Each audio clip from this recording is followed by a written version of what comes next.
The story opens with a man congratulating Fan Jiao for winning the lottery yet again, handing him the prize of 10 million. The employee is then taken aback by the strange mask our protagonist wears to collect his money. He asks the young man not to wear that frightening outfit every time, but Fan Jiao explains it's to preserve his luck and feel secure. After taking his prize, the lucky winner leaves as the attendant wishes him frequent returns.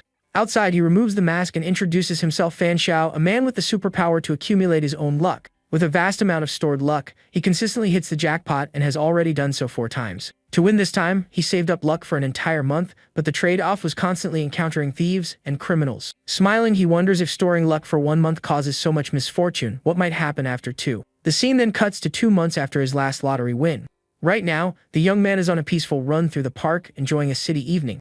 But as he jogs, someone watches him from the bushes, muttering about being famished. Suddenly, he stops running, sensing an odd presence creeping up behind him. A man with a grotesque appearance then leaps at him, shouting that he smells delicious and will be his next meal. The protagonist recognizes this as an evolved one, thinking he expected bad luck, but nothing this extreme. However, the young man was ready for such an encounter and quickly pulls a canister from his pocket. He points it at the enemy and yells for the evolved one to get a face full of pepper spray. The spray hits the creature squarely in the eyes, blinding it and causing it to howl in agony. Seizing the chance, the protagonist delivers a sharp kick to the enemy's chin, knocking it to the ground. After subduing the strange man, Fan Jiao uses a rope he was carrying to tie him up. With the evolved one bound on the ground, the young man calls the police to report the attack. The scene shifts to the police station, where our hero is once again giving a statement. An officer, speaking with Fan Jiao, asks just how many times he's been there to file a report. The young man replies that, so far, he has taken down 47 criminals and given 112 statements. The officer remarks it's a shame he isn't on the force with his talent for catching crooks, and asks who he brought in today. He mentions reading news about evolved ones, commenting that his attacker was as strong as those described online. The officer scolds him, telling him not to speak nonsense, claiming evolved ones are just internet rumors. Fan Jiao merely thinks that if he weren't an evolved one himself, he might actually believe the officer's foolishness. After leaving the station, the protagonist walks alone through the city's dark streets. He reflects on how storing luck for 2 months led to being attacked by an evolved one, a truly close call. It's then explained that a month prior, some humans began undergoing physical mutations, now known as evolved ones. While he's lost in thought, a dog suddenly appears and starts barking at him. The protagonist stares back at the dog, his eyes filled with a serious, primal hunger. This terrifies the animal, which recoils in fear from the young man's intense aura. He then recognizes the dog as the husky belonging to an elderly neighbor, Grandpa Lee, but deep inside, his evolved instinct screams that the dog looks delicious and he should pounce. With immense effort, he resists the urge and sprints away, leaving a bewildered dog behind. Back home, he reflects that ever since becoming an evolved one, he feels a bottomless hunger for living things. He tries searching for information online, but all content about evolved ones has been scrubbed from the internet. The young man wonders if he'll eventually succumb to his instincts and become someone who preys on humans. But refusing to become a monster, he decides to use the 2 months of luck he's accumulated to fix this. An energy of luck starts swirling around his body, filling the room with an intense light. Suddenly, the young man is utterly stunned by what materializes before him. A system screen appears, congratulating him for qualifying for the evolution game as a preparatory player. The screen then displays the available classes for him: Unlucky 1, Dark Knight, and Assassin. The protagonist feels the Unlucky 1 class is a poor choice, and Dark Knight is far too cringy. Through elimination, he decides his best option is the Assassin class. The system congratulates his choice and informs him he's earned an opportunity to develop a talent. He smiles, remarking that luck is a form of strength, and he just happens to have 2 months' worth saved up. Fan Jiao then focuses channeling all his accumulated luck to develop the best talent possible. Through this, he acquires a rank A talent called Assassin Angel, which wields the 7 deadly sins as weapons. Analyzing his new power, he understands he can now summon a combatant that can turn invisible and teleport. The young man is overjoyed, thinking that spending 2 months of luck on this was absolutely worth it. Next, his player panel appears on the screen, detailing all his information and stats. A 10-second countdown then begins for his first selection mission. The moment the countdown hits 0, his body is engulfed in light and teleported away. The system screen announces that the selection trial for his new alias, Seal, has officially started. Shortly after, the mission details appear, explaining he's been sent to an abandoned city teeming with monsters. The protagonist suddenly materializes in the middle of a deserted street, shocked by the abrupt change of scenery. Still dazed, he pushes himself off the ground, trying to process what just happened. He realizes his self-defense kit is gone, concluding it was removed for game balance. Entering what appears to be a warehouse, he finds others. One of them mentions they all received the game notification. An executive asks a student if his mission is also to locate the station, and the young man confirms it. Nearby, a hooded man denies reality while a middle-aged man and a frightened woman watch him. There are also 2 student sisters. The younger asks what to do now as her older sister comforts her. The middle-aged man approaches the green-haired girl, telling her not to be afraid because he'll protect her. However, his intentions make her uneasy, and she screams for him to back off immediately. In her hurry to get away, the girl stumbles and falls, startled by the man. She sits on the ground, wincing in pain from the fall she took while trying to flee. Seeing her in this state, the middle-aged man's expression turns strange as he starts to drool. But before he can act, the hooded young man interrupts, stating the dungeon mission is their top priority. The older sister announces it's 7:38 in the morning, meaning they can leave the shelter.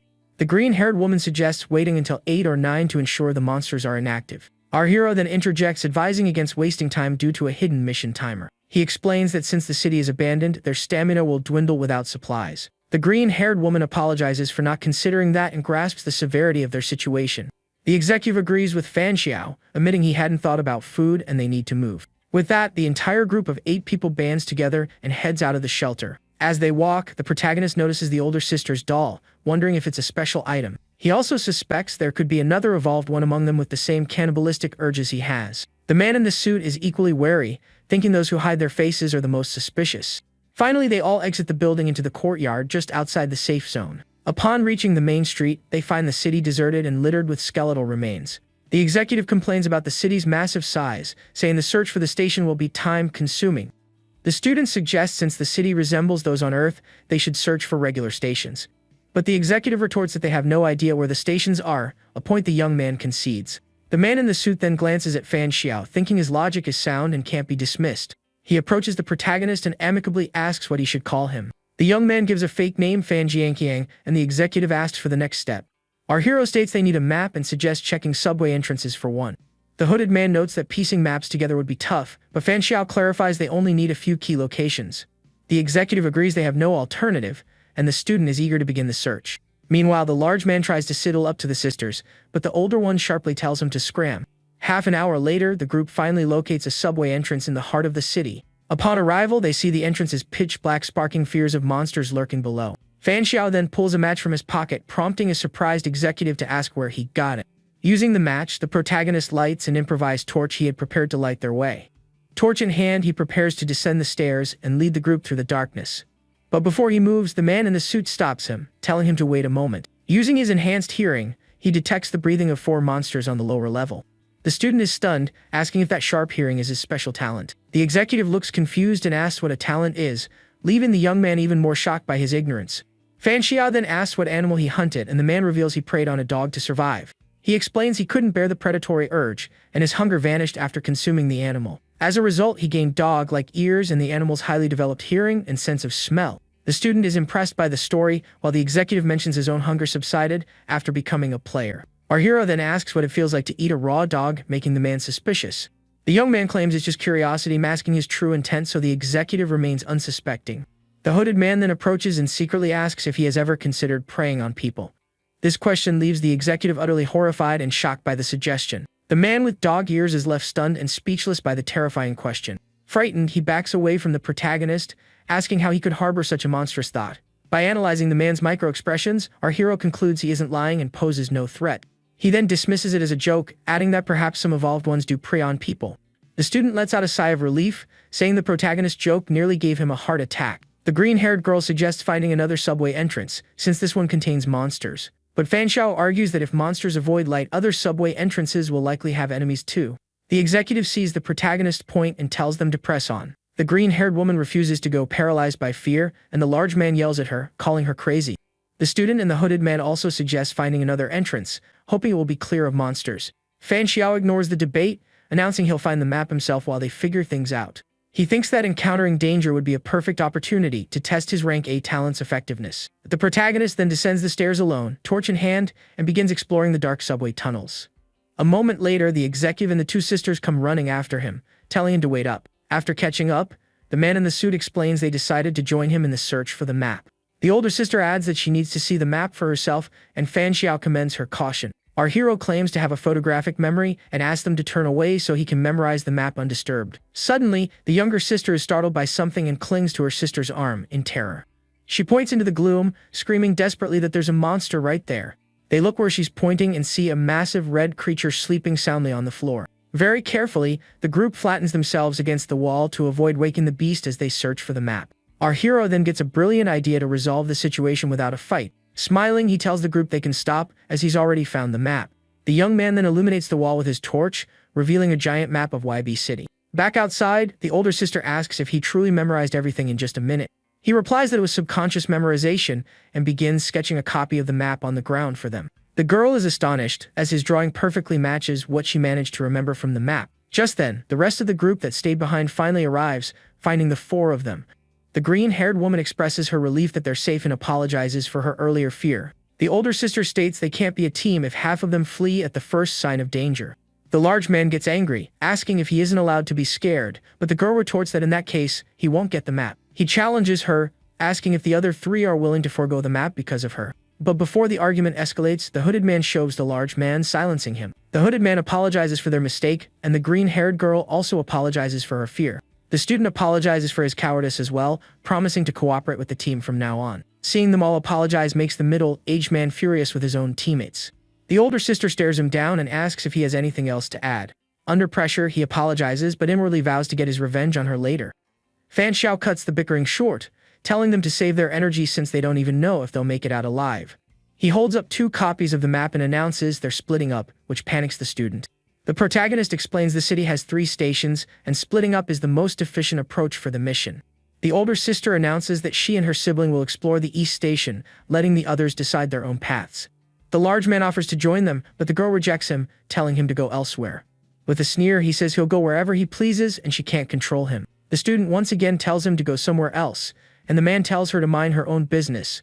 Seeing the squabble, the executive asks what's going on. The man defends himself, saying he can choose any station he likes. Our hero then steps in, saying he also wants to go to the East Station, and suggests the 4 of them go together. The middle-aged man grows suspicious, wondering what trick the protagonist is trying to pull. The young man hands a map to the other group, saying he doesn't need it, as the executive trusts our hero's memory. The man in the suit then organizes the remaining members, stating he and the hooded man will lead the other 2 teams. The hooded man announces he's heading to the North Station, and the green-haired woman offers to accompany him. This leaves the student and the executive to form the final team, preparing to depart for their station. The protagonist group then parts ways with the others, walking down the desolate street toward their destination. As they walk, the large man watches the 2 sisters with a strange, predatory gaze. He keeps his intimidating stare fixed on the girls, who are walking ahead oblivious. The 2 students walk hand in hand, drawing comfort from each other in the abandoned city. The large man starts having vile thoughts, imagining the 2 girls in a compromised situation.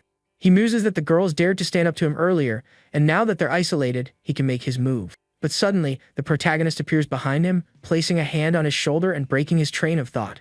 The large man is startled by the abrupt appearance, as Fan Xiao asks what was on his mind. With a grin, our hero comments that the 2 sisters smell quite tempting, don't they? The man asks what he's talking about, and the protagonist tells him to drop the act. He then asks if the man isn't hungry for the 2 girls, since they look so appetizing. The man realizes the young man is also an evolved one, and Fan Xiao notes it's better to feign ignorance in a crowd. The protagonist claims his appetite is unbearable, thinking to himself that he's successfully deceived the man. The man agrees, complaining that their hunger hasn't diminished like the other players. He also laments that they lose their talents and skills after preying on humans, a disadvantage our hero now understands. The man asks how many abilities he had, saying he'd acquired 5, but now they are all gone. Fan Xiao is surprised, having thought 3 was the limit, but the man explains he consumes several animals before targeting people. Suddenly, the older sister stops walking, having overheard the 2 men's conversation. Her face a mask of horror, she spins around and accuses the man of preying on people, leaving him stunned. The protagonist proposes they each take one of the sisters, claiming the older one for himself. The large man transforms into a hulking monster and agrees, adding that there's no need to rush. With a malevolent glare, he reveals he first wants to have a little fun with the 2 girls. He tells them to cooperate if they want to suffer less, but the student threatens him with the consequences. The monster just scoffs, unconcerned about any potential repercussions. Fan Xiao then tells him not to worry, as they can easily blame monsters for the girl's disappearance. With a wicked grin, the young man adds that no one would care if 2 strangers went missing. The older sister tells the younger one to run for help while she creates a diversion. She throws her doll, which glows with an uncanny energy, and screams for her sister to go. The monster sneers at her attempt to hold them off, calling her arrogant for challenging him. The student lands a kick on the enemy as her flying doll slashes at him with a scythe. But the attack seems to have no effect, leaving the girl shocked at the monster's resilience. The doll strikes the enemy's face directly, but he doesn't even flinch from the blow. The younger sister hesitates to flee, and the older one screams at her to hurry and bring back the others. Enraged, the man shatters the doll against his body and vows to make the girl regret being born. The student is horrified to see her plan of attack has completely failed. In a swift move, the monster grabs the girl's neck with his massive, powerful hand. He lifts her off the ground with a single hand, telling her to watch how he'll deal with her. Suddenly, a slicing sound cuts through the air as something shoots through the monster's body. A sharp blade pierces the man's chest, leaving him in shock, unable to comprehend what happened. Our hero is revealed as the assailant facing the monster with a cold, calculated gaze. The enemy collapses, defeated as the protagonist stands over him, the two terrified sisters watching. The younger sister rushes to the older one's side, who is coughing and recovering from the chokehold. The system announces that player Seal has eliminated player King of the World, but item inheritance has failed. The student realizes Fan Xiao wasn't an evolved one after all, but was merely gathering information. The girl asks how he grew suspicious, and her sister explains that you can't discuss such things openly at the start.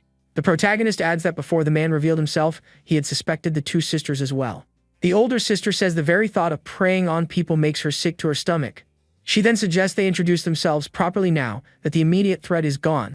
The girl introduces herself as Lu Jinning and her younger sister as Lu Beiji, extending a hand to our hero. The protagonist sticks with his fake name, Fan Jianqiang, though the girl seems unconvinced.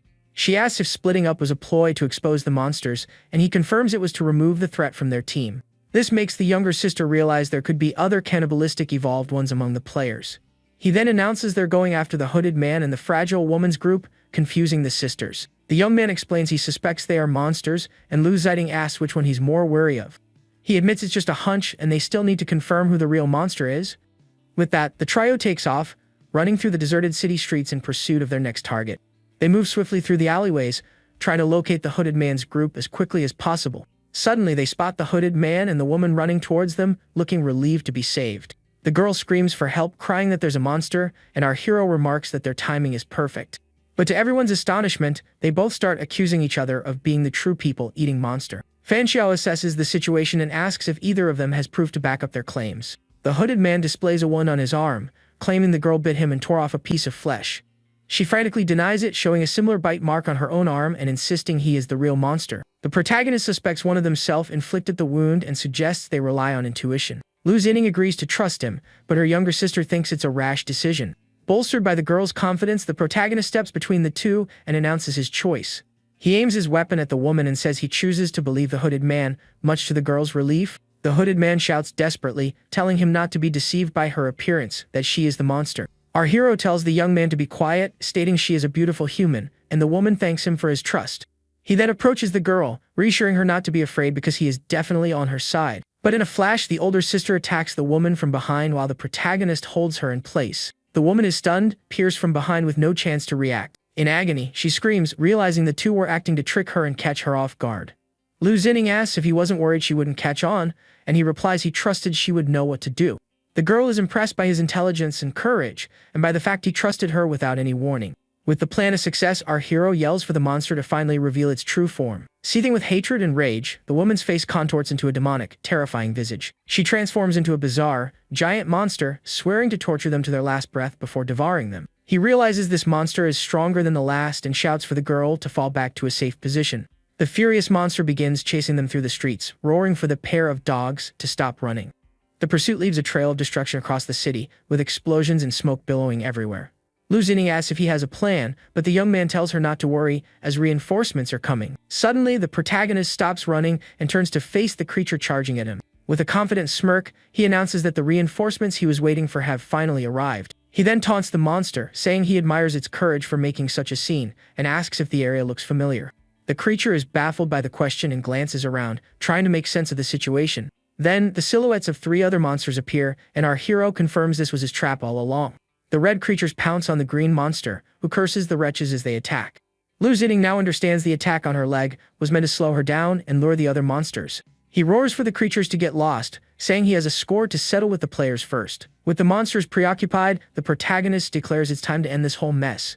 He then summons his special talent, the Assassin Angel, which materializes amidst crackling lightning and purple energy. The angel surveys the monster brawl and excitedly remarks that it has found several new toys to play with. With a triumphant shout, Fan Xiao points at the monsters and commands his angel to attack. The summon then streaks towards the green monster, which is still entangled with the others. The creature notices the angel's approach and looks up, completely surprised by this new foe. With a wicked grin, the angel prepares to unleash its full destructive power on the monster. In an instant, it utterly dismembers the creatures with its powers, leaving everyone stunned. The monster has no chance to react to the surprise assault, and is hit head-on by the angel's strike. With a single attack, the creature is obliterated, its pieces scattering in every direction. The rest of the group watches from a distance, completely floored by what they just witnessed. The angel then swiftly eliminates the other two monsters that were in its path. The final two enemies leap towards Fan Jiao in a desperate direct attack. But the angel, amused by their attempt, intercepts both monsters in mid-air before they can reach him. Effortlessly, the summon destroys the last two creatures remaining on the battlefield. The protagonist stands calmly as the remains of the monsters rain down around him. With a satisfied smile, he turns and declares that the job is finally done. The system announces he has eliminated player, Little Fairy, but once again item inheritance has failed. The angel then embraces the young man, begging to play more, as he realizes the summon drains his mental energy. With a snap of his fingers, the protagonist dismisses his summon, which vanishes instantly. Lu Jining, in shock, asks if that was his talent. The young man explains it's a cruel angel, which is why they were frightened. The student notices the hooded man's wound is healed and asks whose healing talent that is. The younger sister reveals the rank C healing talent is hers, capable of mending even fatal wounds in seconds. Fan Xiao then asks Lu Jining about her doll manipulation talent, which she confirms she possesses. She explains the doll was considered an extension of her body and asks if they will resume the search for the station. He says there's no need, as he already knows its location, and they should regroup with the others first. Back at the shelter, the student grumbles that the protagonist's tactical mind has turned the game into a witch hunt. The executive defends him, saying it was a stroke of luck they uncovered a hidden cannibalistic monster on their team. Our hero then announces he's brought the solution to their mission, leaving the man in the suit confused. He reveals the bodies of the monsters he defeated, and the student complains about the effort it took to haul them back. The executive grasps the plan, saying that with the newspapers he gathered, they can piece together what happened in the city. The protagonist says he has good news and bad news, asking which they want to hear first. The man with dog ears replies that he'd rather get the bad news out of the way. The young man points to a monster, and the others observe that the creature is strong but sensitive to sound and prefers darkness. The hooded man says they need to prepare for it, but Fan Xiao cuts him off, saying he's missing the point. Lu Jining then notes that the monster's body shape is strikingly similar to a normal human's. With a smile, he confirms their suspicion, revealing that those creatures were originally human. The student and the executive are utterly shocked by the revelation, unable to believe it. The hooded man understands he dissected the monster to confirm its organs were human. The university student panics, asking if it's a zombie apocalypse, but our hero corrects him, calling it evolution crisis. The executive concludes they're in a parallel world, a fact Fan Xiao confirms by showing them the newspapers. The articles detail the dawn of a new evolutionary era, with humans hunting animals to grow stronger. The student falls into despair, fearing their world is destined for the same tragic fate. The rest of the group is also terrified of what's to come, with the younger sister lamenting never having found a boyfriend. Our hero tells them not to be so pessimistic, as this apocalyptic outcome could actually be a warning for them. Lu Jining is intrigued by this statement and asks what he means by a warning. He explains the dungeon is showing them a possible future, and they've been selected to be the agents of change. The student and the executive get excited, asking if they are meant to be saviors of the future and guide it correctly. The older sister watches the protagonist, thinking that despite his arrogance, his ability to rally everyone is quite charming. The executive asks if that was the good news, and the protagonist shakes his head. He then reveals the good news is that he has deduced the location of the space-time station. The young man challenges the others to guess the location based on the clues he's already provided. The student admits he's terrible at riddles and scratches his head, stumped. The man in the suit deduces the clues point to the most dangerous place, where the city's population was densest. The hooded man suggests dark places like parking garages or sewers, since the monsters favor darkness. The younger sister then ventures a guess, asking if the location could be the city zoo. Our hero praises her guess, saying her answer is very close to the mark. Lu Jining then concludes that the only two logical options are the city's zoo or its aquarium. She explains the most dangerous place is where the dungeon boss is located, blocking their exit. The student asks in confusion why the zoo or aquarium would be the station's location. The executive explains their reasoning was flawed. They should have been thinking about how humans became monsters. It was because they consumed too many other animals, leading to excessive mutations and a complete loss of sanity. And the places with the highest concentration of animals in a city are the zoo and the aquarium. Perfect layers for a boss. These two locations are the most likely to have spawned a powerful dungeon boss for them to confront. With a confident smile, the protagonist confirms their theory, stating the correct location is the aquarium. He presents the city's final newspaper, which reports a disaster at the aquarium and the emergence of a monster. The student realizes the young man knew the answer all along and was just building suspense. The man with dog ears remarks they're in for a tough fight and hopes the boss isn't too powerful. The hooded man doubts the boss could be stronger than the protagonist and watches him intently. Our hero notices the hooded man's anxiety and asks if he's worried about the upcoming fight. The young man confirms, but inwardly he's actually afraid the protagonist might snap and attack them all. Fan Xiao says that based on his deductions, they won't need to fight the dungeon boss directly. Lu Jining understands the plan. They will use the monster corpses as bait to distract the boss. The executive is eager to set off, but the protagonist insists they rest and recover their strength first. The man in the suit questions this decision, pointing out it's still early, but the young man is firm. Our hero says he's tired and they won't leave until morning, though he won't stop anyone who wants to go ahead. He knows he can't risk facing the boss before his angel's cooldown period is over. Lu Jining agrees with the plan, and her sister says she'll follow the older one's lead. The rest of the group also consents to wait, thinking they must cling to this lifeline. The executive finally agrees, stating they will all depart together the next morning. With that, night descends upon the ruined city, bringing a dangerous and eerie darkness. After a long, tense night, the sun finally rises over Weiba's horizon, signaling a new day. The man in the suit announces they've rested enough, but the protagonist remains motionless. Fan Xiao tells them to wait a bit longer, prompting the executive to complain that their food is about to run out. The young man tells him to go on ahead if he's in a rush, as he can't risk moving before his angel recharges. Irritated by this response, the man with cat ears asks the rest of the group for their opinion. The hooded man and the student say they'll listen to the protagonist, seeing no need to hurry. Seeing everyone side with Fan Xiao makes the executive even more furious. Lu Jining is suspicious, wondering if his talent truly has a cooldown or if he's bluffing. Then our hero stretches, announcing he wasn't stalling and that they can finally head out. At last, the group arrives at their destination, finding the city's aquarium in complete ruins. The younger sister is shocked by the devastation, asking how such a massive place could end up like this. Fortunately, they found a teddy bear, which Lu Jining now uses to easily carry the monster corpses. The executive grumbles that because of their delay, they might not make it back to the shelter by nightfall. The student and the man in the suit peer inside, concluding the gate and the boss must be in there. Wasting no more time, the group prepares to finally enter the aquarium and explore. The interior is pitch black and silent, appearing as if it's been abandoned for ages. They come across numerous photos of tourists and staff lining the corridor walls. The girl asks if he's found any clues, and our hero replies that something feels very familiar. He studies a photo of a mermaid, a diver, and a giant octopus at the bottom of the aquarium tank. The younger sister remarks sadly that the place must have been beautiful before its destruction. Suddenly, the student shouts excitedly that he's found a complete map of the aquarium. On the map, they pinpoint the exact location of the space-time gate marked with a code. With the location secured, the group wastes no time, running excitedly towards their ultimate goal. They soon arrive in a vast area featuring a giant pool with a platform in the middle. There, in the center of the pool, they finally spot the space-time gate shimmering atop the platform. The executive warns them not to celebrate yet, as his enhanced hearing picks up something large in the water, likely the boss. He calculates that if the bait can distract the monster, they can swim the 20 meters to the platform. But to everyone's shock, the younger sister reveals she can't swim, leaving the executive stunned. Our hero offers to carry the girl and asks if her sister can use her puppet to fly them over. Lu Jining explains that flying some would be too slow and cumbersome, swimming is their best bet. The executive argues they can't be held back by one person and suggests leaving her behind. He says that as an intelligent person, she should understand the danger of bringing along a non-swimmer. Fan Xiao intervenes, insisting they must take her to avoid greater complications. He explains that if left behind, she might panic and alert the monsters, jeopardizing the entire plan. The man in the suit is rendered speechless, knowing the protagonist is right about the risk. The younger sister offers to stay, but the older one declares that if she doesn't go, no one does. The situation grows tense, and our hero asks the younger sister what she wants him to do. Without waiting for a reply, he sweeps her up into his arms, leaving the girl surprised and blushing. He states that abandoning the weak isn't the right choice, and that they will succeed together. The younger sister thanks him with a smile as he tells everyone to prepare to enter the water. The executive concedes and readies himself to execute the plan with the others. They then toss the monster corpses into the water as bait to draw the boss's attention. The body parts float in the pool, creating a gruesome and unsettling scene. The bait works, the remains begin to be dragged down into the murky depths. Suddenly, giant red tentacles erupt from the water, seizing the corpses and pulling them under. The pool's surface churns violently as the monster moves below. The student and the hooded man scream in terror as the massive boss finally makes its appearance. Seizing the distraction, our hero yells that this is their chance to cross. The group leaps into the water without hesitation, swimming as fast as they can toward the platform. Our hero tells the girl in his arms to hold her breath as he dives with her into the water. He then senses something amiss in the water and glances back suspiciously.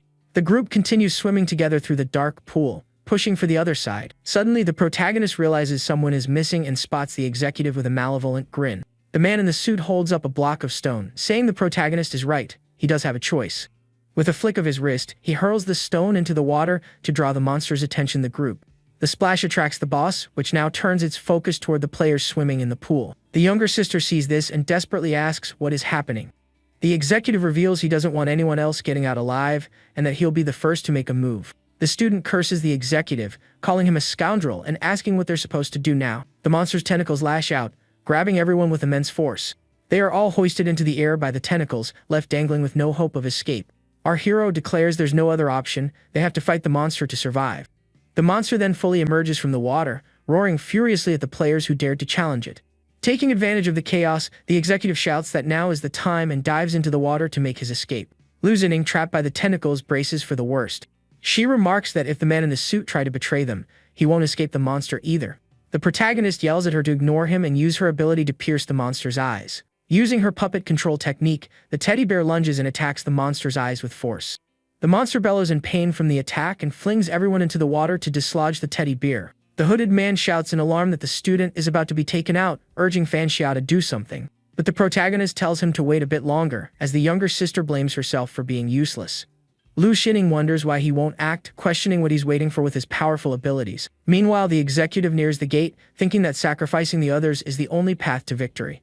But suddenly he loses control of his limbs and wonders what's happening to him. He then hears a beautiful song and wonders who could possibly be singing in a place like this. A giant mermaid appears in the water and seizes him, revealing herself as the true dungeon boss. The creature embraces him with a smile, dragging him down into the depths, never to be seen again. With a mouthful of razor-sharp teeth, the mermaid mercilessly devours the man in an instant. The pool water grows still and silent after the traitorous executive's demise. The other monster begins furiously attacking the teddy bear to avenge the earlier assault. Lu Xingning demands to know why Fan Xiao still hasn't acted, asking if his ability hasn't recharged. He urges her to be patient, telling her to wait just a little longer for his plan to unfold perfectly. The pool water starts to bubble, and the protagonist watches the movement in front of him intently. With a focused gaze, he says he has finally found what he was searching for in the depths. He then summons his Assassin angel, which rises from the water, radiating a dark, powerful energy. Our hero points at the monster in the water and orders his angel to go and finish it once and for all. The summon smiles, remarking that it likes the monster's powerful aura and that it has finally found its prey. The angel dives into the water, creating a massive whirlpool that pulls the mermaid into a confrontation. Glowing with a pink light, the angel prepares to strike the mermaid with its full destructive might. The summon then soars toward the mermaid, who also readies herself for the underwater battle. The mermaid uses her powers to paralyze the angel, leaving it motionless and helpless in the water. The other monster seizes the opportunity, attacking the rest of the group with its tentacles. Our hero then draws his sword, preparing to fight the creatures alongside his angel. He slices through the tentacles, yelling for the monster to perish as he strikes with his sharp blade. He then pierces the monster's chest with a precise and deadly blow, right through its core. The protagonist holds the sword steady as the monster shrieks in agony from the wound. In a flash, the angel breaks free and severs the tentacles that had ensnared the other players. The summon then delivers a final, decisive blow to the monster's head. The attack completely vanquishes the creature, and our hero and his angel land victoriously. The monster's remains sink into the water, turning the liquid a murky, turbid red. With the enemy defeated, the two sisters embrace, relieved and overjoyed to have survived. The system congratulates player Seal for slaying the boss and announces he will receive an exclusive reward. With a sigh of relief, our hero declares that the dungeon mission is finally over. Lu Xingning then asks how he knew another monster was hiding in the water. He replies it was just a hunch, recalling the familiar photo he had mentioned earlier. The young man explains he had seen the couple from the photo in newspapers related to the aquarium. The newspaper identified the man as a dangerous target who had consumed most of the aquarium's creatures. Our hero therefore deduced that a human who consumes an octopus becomes an octopus monster. He then theorized that the man in the photo hadn't consumed humans, implying another monster was present. Lu Xingning gets annoyed, saying he knew everything all along and even goaded the executive into betraying them. The protagonist argues he didn't force him, the man chose to betray the group to save himself. He explains that in a place like this, people's darkest impulses are brought to the surface. Lu Xingning admits that if he had abandoned her sister, she might have done the same thing for revenge. But the girl adds that she knows her sister will always be fine, no matter what. Our hero asks where she gets such confidence in her younger sister's luck. She explains her sister has always been lucky, surviving perilous situations is nothing new for her. The young man's interest is piqued by the girl's luck, and he suggests they discuss it privately later. He then considers that maybe his own luck attribute isn't so unique, and that he needs to investigate further. He realized that since arriving here, his luck has been accumulating 10 times faster than normal. This means that in just 2 days, he has amassed the equivalent of 20 days' worth of luck from the outside. With that thought, he prepares to leave, but Lu Xingning stops him, asking him to wait a moment. Our hero turns back, confused by the girl's slightly embarrassed demeanor. She suddenly bows deeply in gratitude, shouting his fake name in thanks. The rest of the group thanks him as well, and he finally reveals his real name is Fan Xiao. Lu Xingning is irritated to learn even his name was a lie and grumbles in frustration. The student finds the name familiar, and the protagonist explains he's been in the news for apprehending criminals. The girl observes him, thinking he's a terrifying individual due to his skills and his ability to manipulate everyone. The The younger sister then asks for his contact information, and he agrees to exchange details with her. Liu Beiji says she'll call him, and the two sisters bid farewell before stepping through the exit portal. The student praises the protagonist, calling him admirable yet slightly frightening. The final two members say their goodbyes and also pass through the portal, returning to their own world. The system informs him that players are sorted into 3 categories based on what they've consumed. Since Fan Xiao consumed no animals, he is granted the status of a white named noble player. He is suddenly teleported back to his house, realizing the mission is complete. He notes that time within the dungeon is compressed and that his items have returned to him.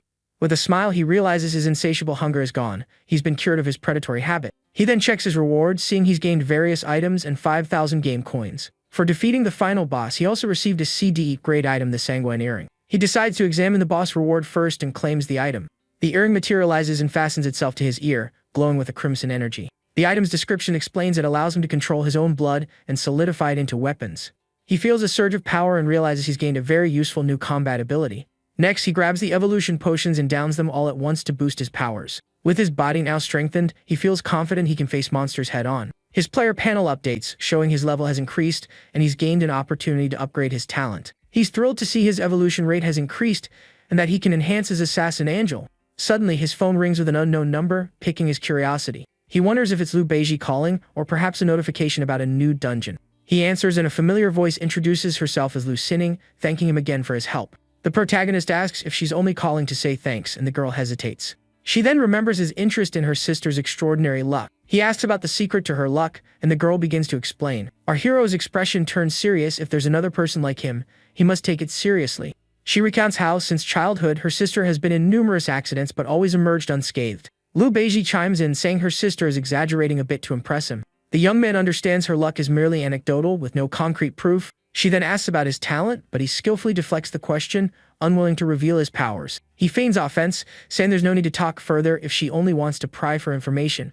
Liu Sinning clarifies that the tickets they received are dungeon invitations, suggesting they could tackle one together. The girl gets annoyed, thinking he's still wary and doesn't fully trust them. She reveals she has tickets to the zoo, and he mentions he has 3 for different locations. They compare rewards and realize the protagonist received more due to his higher ranking. Liu Sinning proposes they team up for the zoo dungeon since they both have a ticket for it. He agrees, telling her to call when she's ready, and they say their goodbyes before hanging up. The young man thinks that having 2 reliable teammates, one of whom is a healer, isn't a bad idea.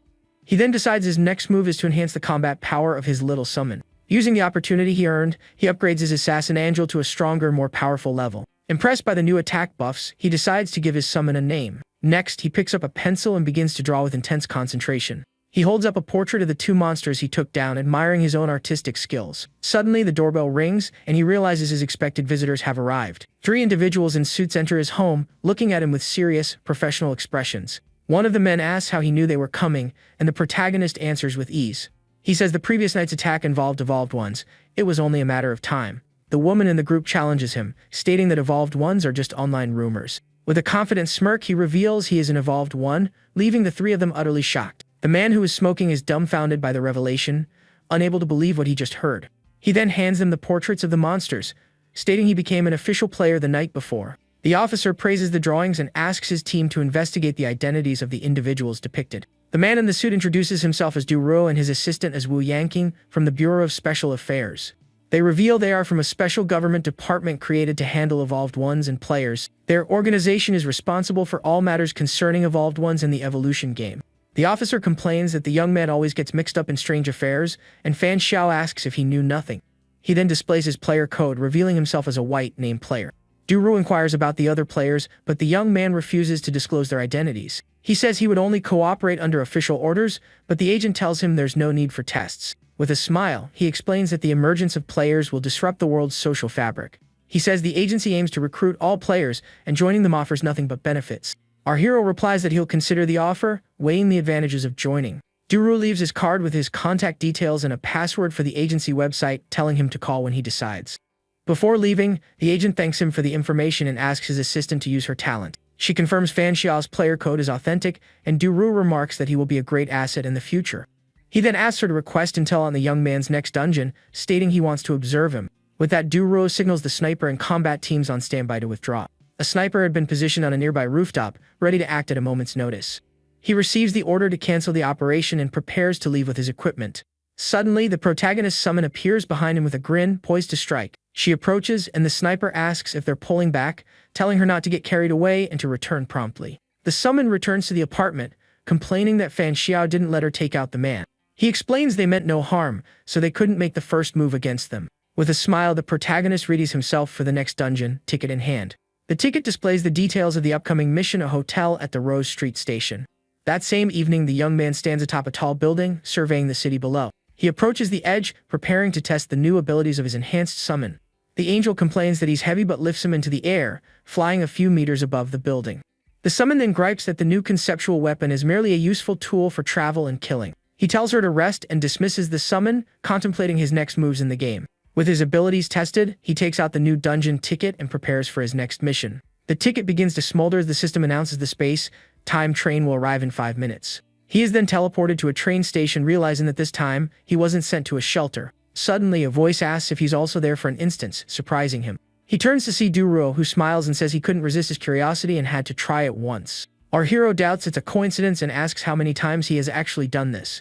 He asks if it's possible they're in the same instance, and Duruo begins to explain. The agent says the chances are slim, as the train stops at many stations with numerous instances. Fan Xiao inquires about the ticket exchange platform, and the man explains its function. Duruo tries to recruit him again, inviting him to join the agency to learn more. Suddenly, a voice announces the train's arrival, and boarding information flashes before them. As the train pulls into the station, boarding precautions are listed for all players.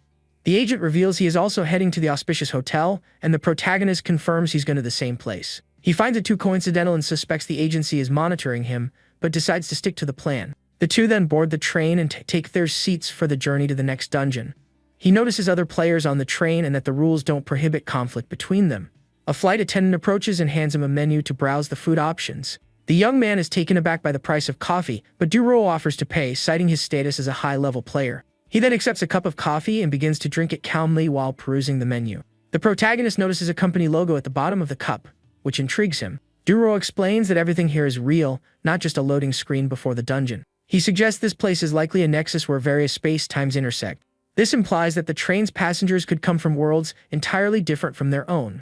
Our hero recalls the dungeon's code, and the agent explains the significance of each part of the number. He reveals that Earth is coded as partition 010, and every world's starting station is A1. The protagonist mulls over the concept of parallel universes being categorized by codes when an announcement breaks his train of thought. The announcement warns that a member of an assassin organization has been spotted at this space-time node. It offers rewards for any information about this extremely dangerous super player. He concludes the game company doesn't have absolute control and that player-run organizations exist. Fan Xiao asks about rank as players, but Duruo retorts that he isn't an encyclopedia. Suddenly, a voice announces the train has reached Rose Street Station and instructs passengers to disembark. As they get off, the protagonist wonders what would happen if they simply stayed on the train. Duruo replies that breaking the rules comes at a cost, and one needs the skill to afford it. With that, both are enveloped in light and teleported from the station to the next dungeon. They materialize in front of a grand hotel with an imposing, old-fashioned architecture. The system announces the start of the auspicious hotel instance, and they brace for the mission. The hotel's backstory is revealed. A body was discovered hidden inside one of the mattresses. The case was a homicide with the body concealed, which triggered a series of disturbing events. Afterward, strange occurrences began, with guests reporting sightings of a woman in a red dress. Guests started vanishing, their bodies later found stuffed inside the mattresses of their rooms. Panic spread as everyone came to believe the victim had become a vengeful spirit haunting the hotel. Mission tips indicate the spirit is active at night and only one guest is permitted per floor. The mission objective is revealed: survive in the hotel for 3 days. Our hero finds the premise cliché. Other players begin to appear in front of the hotel, joining the group for the mission. They look around, seeing that more people have been summoned to this same instance. Duruo notes that everyone seems to have arrived and readies himself for the dungeon's start. A woman states they are the last group, bringing the total number of participants to 12. A young man suggests they enter the hotel, but a woman stops him, saying they can't go just yet. She shouts suspiciously, demanding to know if any of them are cannibal players in disguise. The woman insists they must prove they aren't monsters and declares she won't enter the hotel otherwise. She firmly repeats her demands, saying anyone else can enter, but she'll be staying outside. A young man gets irritated, asking why he should have to prove anything to her and calling her an idiot. The woman immediately accuses him of being one of the cannibal monsters, and the two start to argue. She then begins pointing at other players, accusing them of being people eaters and creating chaos. A bald man suggests they should eliminate the threat early to avoid being devoured later. But our hero tells her to lead the charge, promising they'll follow her if she attacks first. He explains he has no obligation to hunt cannibals, and anyone who wishes to can take the lead. With a smirk, he asks who would dare attack first, even if he were a cannibal player. The woman points at the protagonist, accusing him of having already exposed himself and questioning why no one is attacking him. Fan Xiao then starts walking towards the hotel, with Du Ruo following without hesitation. The agent asks why he, a white name player, antagonized everyone right from the start. He thinks it's better to establish dominance now than be accused later, reasoning the spirit wouldn't let them act so recklessly. Furthermore, he knows the woman's true goal is to gauge everyone's abilities for her own protection, not to eliminate threats. With the argument settled, the group finally enters the hotel lobby, which appears to have been deserted for a long time. One player remarks that it looks like the place hasn't seen visitors in years, as the protagonist mentions the one per floor rule. A bald man asks a businesswoman which floor she'd like, and she chooses the 7th. Another man approaches the same woman, proposing they team up for mutual protection. The group begins to bicker over floors, with one girl wanting the 2nd for an easier escape route. Fan Xiao suggests they scout each floor for clues before choosing rooms, and Du Ruo agrees they should split up. The young blonde man gets angry at this suggestion, yelling that they can't separate because the hotel is haunted. Our hero then smiles and agrees to search with him, which utterly terrifies the young man. The blonde man recoils in fear, saying he didn't want to go with him, believing the protagonist is a cannibal player. The businesswoman agrees to a separate search, noting the spirit is only active at night, so they must be quick. With an agreement reached, the group begins to ascend the hotel stairs to start their search for clues. Du Ruo asks Fan Xiao if he believes the spirit is real, and he replies there's no way to know yet. The protagonist says he's heading to the 13th floor, and the agent agrees to meet in the lobby later. Du Ruo departs, and the young man thinks the agent is sticking too close, likely sent to observe him. The camera then zooms in on the number of the room he chose, 1301, on the hotel's top floor. Upon entering, he confirms the place hasn't been visited in a long time and finding a clue will be difficult. He then decides to use the earring from the last dungeon to create a clue rather than wait for one to appear. Using his new power, the protagonist approaches the room's curtain and begins to write on it. With a swift tug, he pulls the curtain from the window, completing his plan to plant a fake clue. He smiles, thinking the earring is incredibly useful, allowing him to manipulate blood and control its drying time. Back in the lobby, one player reports finding signs of recent occupation, while another found trash in 3 different rooms. The businesswoman says she discovered bloodstains, leading Du Ruo to conclude that other players have been here before. The young blonde man says he found nothing noteworthy, and another player asks if they're missing someone. At that moment, Fan Xiao appears at the top of the staircase holding the curtain, announcing he's found a new clue. He unfurls the curtain for all to see, revealing a chilling message scrawled in red. One player recoils in fear, asking if it was left by former players whose heads were taken off. The businesswoman deduces the spirit is the culprit, as the mission description mentioned a female entity. The other woman then asks if the previous players were all eliminated by that monster. Our hero theorizes that the spirit knocks on its victims' doors to mark them before its final attack. Du Ruo connects the dots, realizing only marked individuals perish, and the blonde man complains it all comes down to luck. The bald man suggests they band together to face the spirit, as depending on luck is a poor strategy. Another player agrees, saying that if they stick together, the spirit won't be able to handle them. But the woman in green reminds them of the one per floor rule. Violating it means becoming the first target. The protagonist glares at her scornfully, accusing her of trying to drag others down with her. He then states coldly and directly that she can forget about breaking the rules. The woman, confused, asks the group what he means by that. He explains that if they stay together, everyone will be attacked, but if they stay alone, some might survive the 3 days. She thinks the signs of a struggle imply the spirit doesn't finish its victims instantly, meaning they can fight back. The man with the tattoo declares he'll stay alone, and the bald man agrees, trusting his own luck. The businesswoman then decides everyone must follow the rules and stay in their rooms alone. Our hero tells them to go to their rooms, adding that anyone who wishes to violate the rules is free to do so. The woman accuses the young man of being a cannibal, but another player tells her to shut up and not drag them into it. He thinks that if they break the rules, the game itself will eliminate them before the spirit even shows up. With a smirk, he muses that it doesn't matter if a spirit exists, since he has his own to fight on equal footing. The businesswoman suggests she and the bald man take rooms on adjacent floors to help each other. The other young man also suggests they occupy neighboring floors for mutual support if something happens. The woman in green offers to take the 9th floor to ensure quick backup between them. With their alliance formed, the young man remarks that the more people cooperating, the better. The protagonist observes the group, concluding this small faction poses no immediate threat to him. He then considers that the quieter members could be a problem and decides to keep an eye on them. His attention suddenly locks onto one person in the elevator with him. He wonders why Du Ruo followed him to the 13th floor when his own room is on the 12th. The agent then says he needs to speak with him about something, which is why he rode up with him. They arrive at the door of room 1308 and prepare to go inside to talk. Du Ruo sits on the bed, noting there's still time before 9 o'clock and asking if they can chat. The young man agrees, but inwardly thinks the agent is incredibly rude for barging into his room. The agent asks if the bait he set to lure a cannibal player has yielded any results. With a smile, the protagonist replies it was just a long shot that might not pan out. He says no one took the bait, but he has his suspicions, pointing to the quiet young man, the bald man, and the tattooed man. Our hero explains the others are too conspicuous, making the three quiet ones the most likely suspects. Duruo then changes the subject, saying he didn't seek him out to discuss cannibal players. With a serious gaze, the agent asks directly if the protagonist was the one who forged the message on the curtain. Fanxiao stares back, asking if the agent's mission isn't to impersonate the spirit and take people out. But he quickly dismisses it as a joke, adding that he trusts the agent as officers don't harm innocents. Inwardly, however, he thinks that from 10 meters away his summon could eliminate Duruo instantly. The agent smiles, assuring him he didn't receive the spirit's mission, and that the young man can test him if he likes. The protagonist then says he believes him and can explain why he forged the clue. He reveals the spirit's pattern was hiding bodies in mattresses, so he fabricated the idea of it marking targets. An illustration shows the fake clue involved an axe attack, whereas the real method was concealing victims. He explains that if the spirit follows his fake rules, it will expose itself as a player, who he will then attack first. The agent notes the young man's confidence, but he admits the entire plan hinges on the spirit being fake.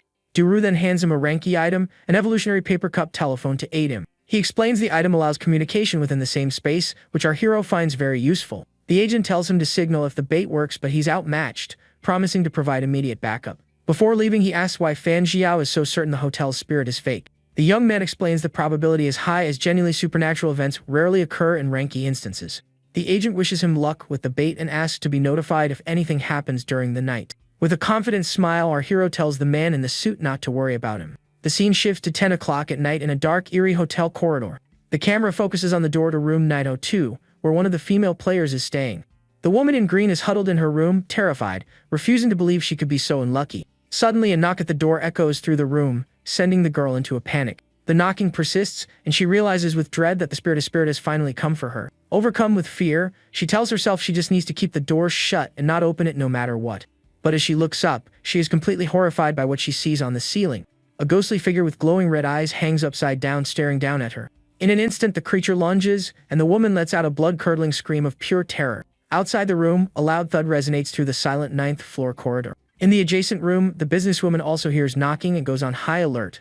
With a serious expression, she readies herself for any threat that might appear. The scene then cuts to daytime at the auspicious hotel, as a new morning dawns for the players. Duru asks Fan Xiao if anything occurred last night, but the young man replies that he heard nothing. The agent yawns, suggesting the spirit might be real after all, and the protagonist suggests they go downstairs to check on the others. The two then take the elevator down to the lobby to regroup with the rest of the players. Upon arrival, they find most of the players are already awake and gathered in the lobby. A young man asks if this is everyone, and our hero wonders if anyone is missing. The purple-haired man points out that the punk couple and the woman who wanted to team up are gone. The businesswoman grows concerned, wondering if something terrible happened to the three of them. Suddenly, the bald man runs towards them, shouting that he had a close call. He yells furiously that the spirit knocked on his door, and though he signaled for help, no one came. The businesswoman and the quiet young man reveal that their doors were also knocked on last night. The bald man becomes even more enraged, accusing them of blatantly lying. The woman defends herself, saying she didn't act because she suspected the spirit was trying to trick her. He accuses her of making excuses, insisting she should have come to help without hesitation. The quiet young man then calls him a coward, pointing out that he didn't come to help either, despite the distress call. Our hero interrupts the argument, stating he also heard the knocking and asking if they think he would lie. He points to the curtain, reminding the young man that the message said the spirit knocks before attacking. The protagonist then turns to the group and announces he has a confession to make. With a smirk, he reveals that he was the one who forged the writing on the curtain. The rest of the group is utterly stunned by this revelation, unable to believe it. The purple-haired man gets angry, demanding to know why he forged the clue and what his motive was. He explains he created the fake clue to test whether a real spirit was haunting the hotel. With a confident gaze, the young man reveals his final conclusion: there is no spirit here. He explains a real spirit wouldn't follow a fake clue, which leaves only one other possibility. With that, he reveals one of the players has been assigned the mission to impersonate the spirit and attack the others. Everyone immediately starts denying and accusing one another of being the imposter, claiming they also heard knocking. The purple-haired young man accuses him of being the spirit, since he orchestrated the whole confusion. But he counters that if it were him, he wouldn't have confessed. He would have simply eliminated them last night. He concludes, therefore, that everyone is a suspect and their enemy is human, not a ghost. He reflects that the game is similar to Mafia or Werewolf, but with some crucial differences in its dynamics. Our hero muses that in Mafia, werewolves must strike at night, but here, the enemy isn't nearly as intimidating. The other players agree there's nothing to fear if their foe is human rather than a real spirit. He then says they must confirm the status of the 3 missing players as soon as possible. With a wicked grin, he unnerves them by reminding them the spirit stuffs bodies into mattresses, and they might be sleeping on one. The businesswoman and the quiet young man are horrified at the thought of sleeping on a mattress containing a body. He says that by finding the bodies, he can identify which player is posing as the spirit. The rest of the group agrees to search, and the bald man says it's for the best, as they can protect each other during the day. The protagonist then says he said all he needs to, and the choice to believe him is theirs. Duro watches him, thinking the young man is fascinating and wondering what his true plan is.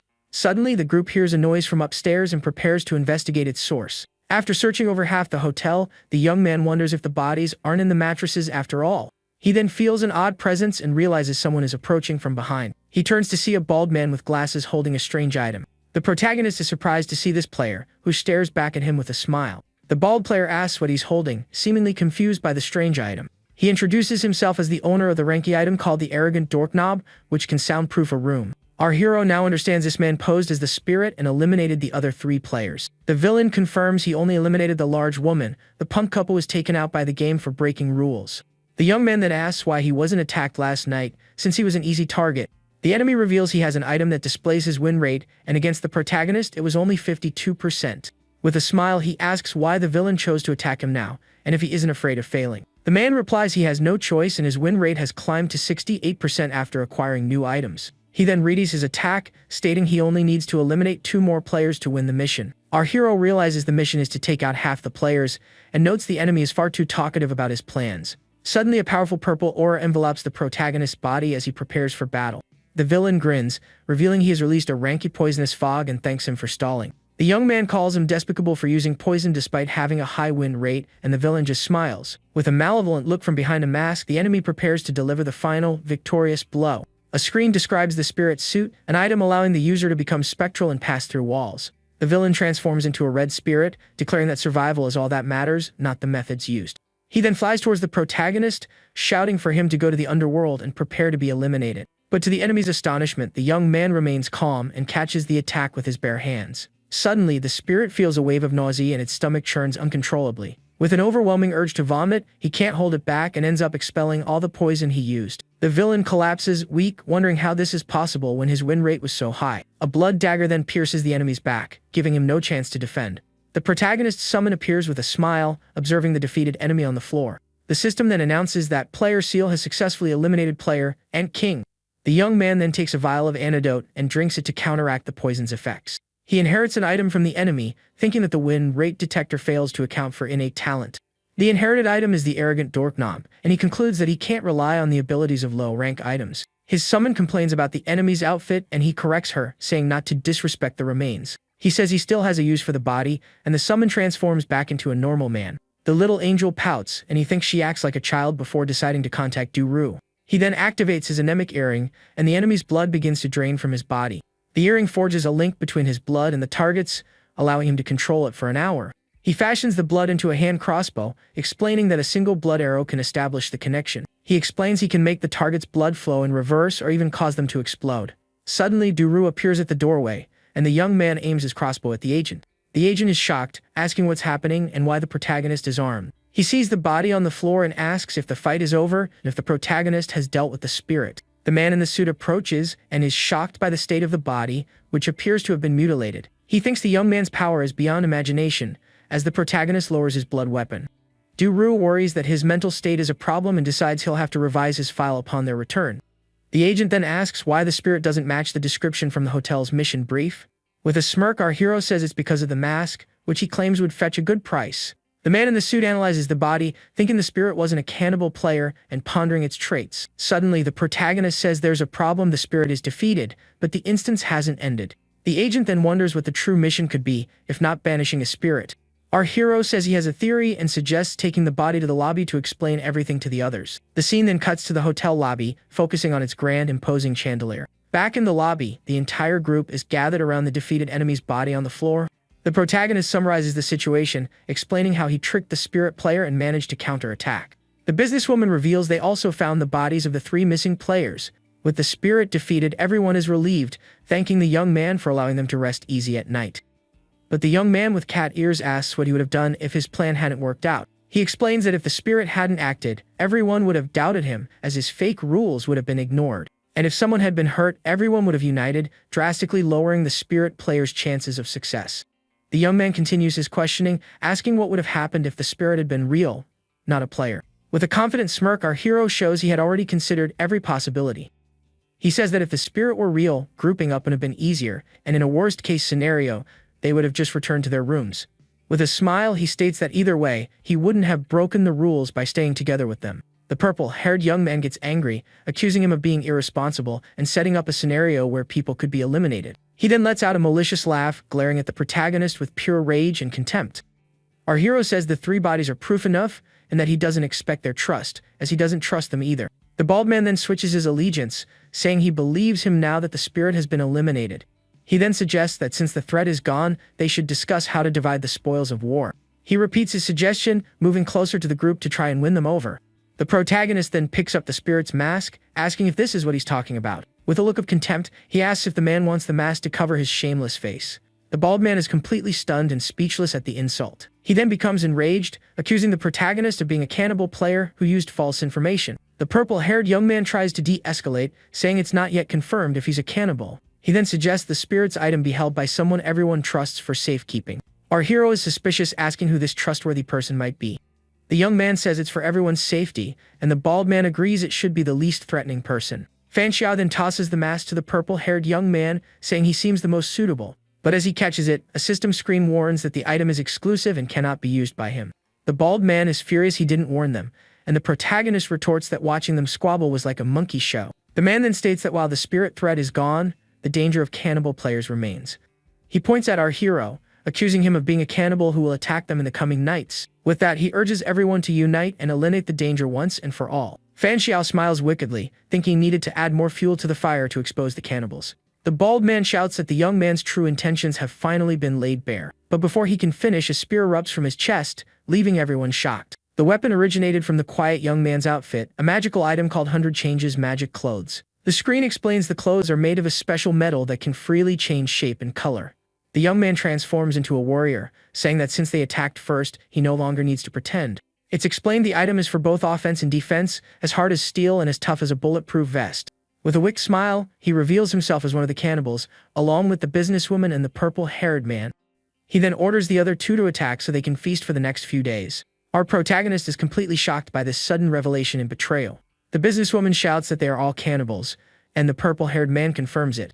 Fan Xiao then asks if they know each other. The young man explains he suspected the tattooed man and decided to test him. He declares it's now 3 of them against 4 of the others, and their chance of victory is solid. The tattooed man complains he's been hungry all day and can't wait for the feast to begin. He then readies himself for the attack, his eyes filled with hunger and malicious intent. The tattooed man lunges forward at high speed to initiate the confrontation. But suddenly, the businesswoman and the purple-haired man are stunned by an unexpected turn of events. Our hero appears before them, stating that unfortunately, today's banquet is cancelled. The tattooed man freezes mid-attack as everyone notices a small black bird in the woman's hand. The young warrior is confused, asking what the protagonist means by that. With a smile, he reveals his player code, announcing he is in fact a white name player. The tattooed man becomes furious, shouting that he dared to deceive them with a fake identity. Duru then vouches for him, guaranteeing he is human, and that was all part of his strategy. The young man with cat ears also expresses his trust and prepares to fight alongside him. The businesswoman brandishes a whip, saying they can chat later. For now, they must deal with the cannibals.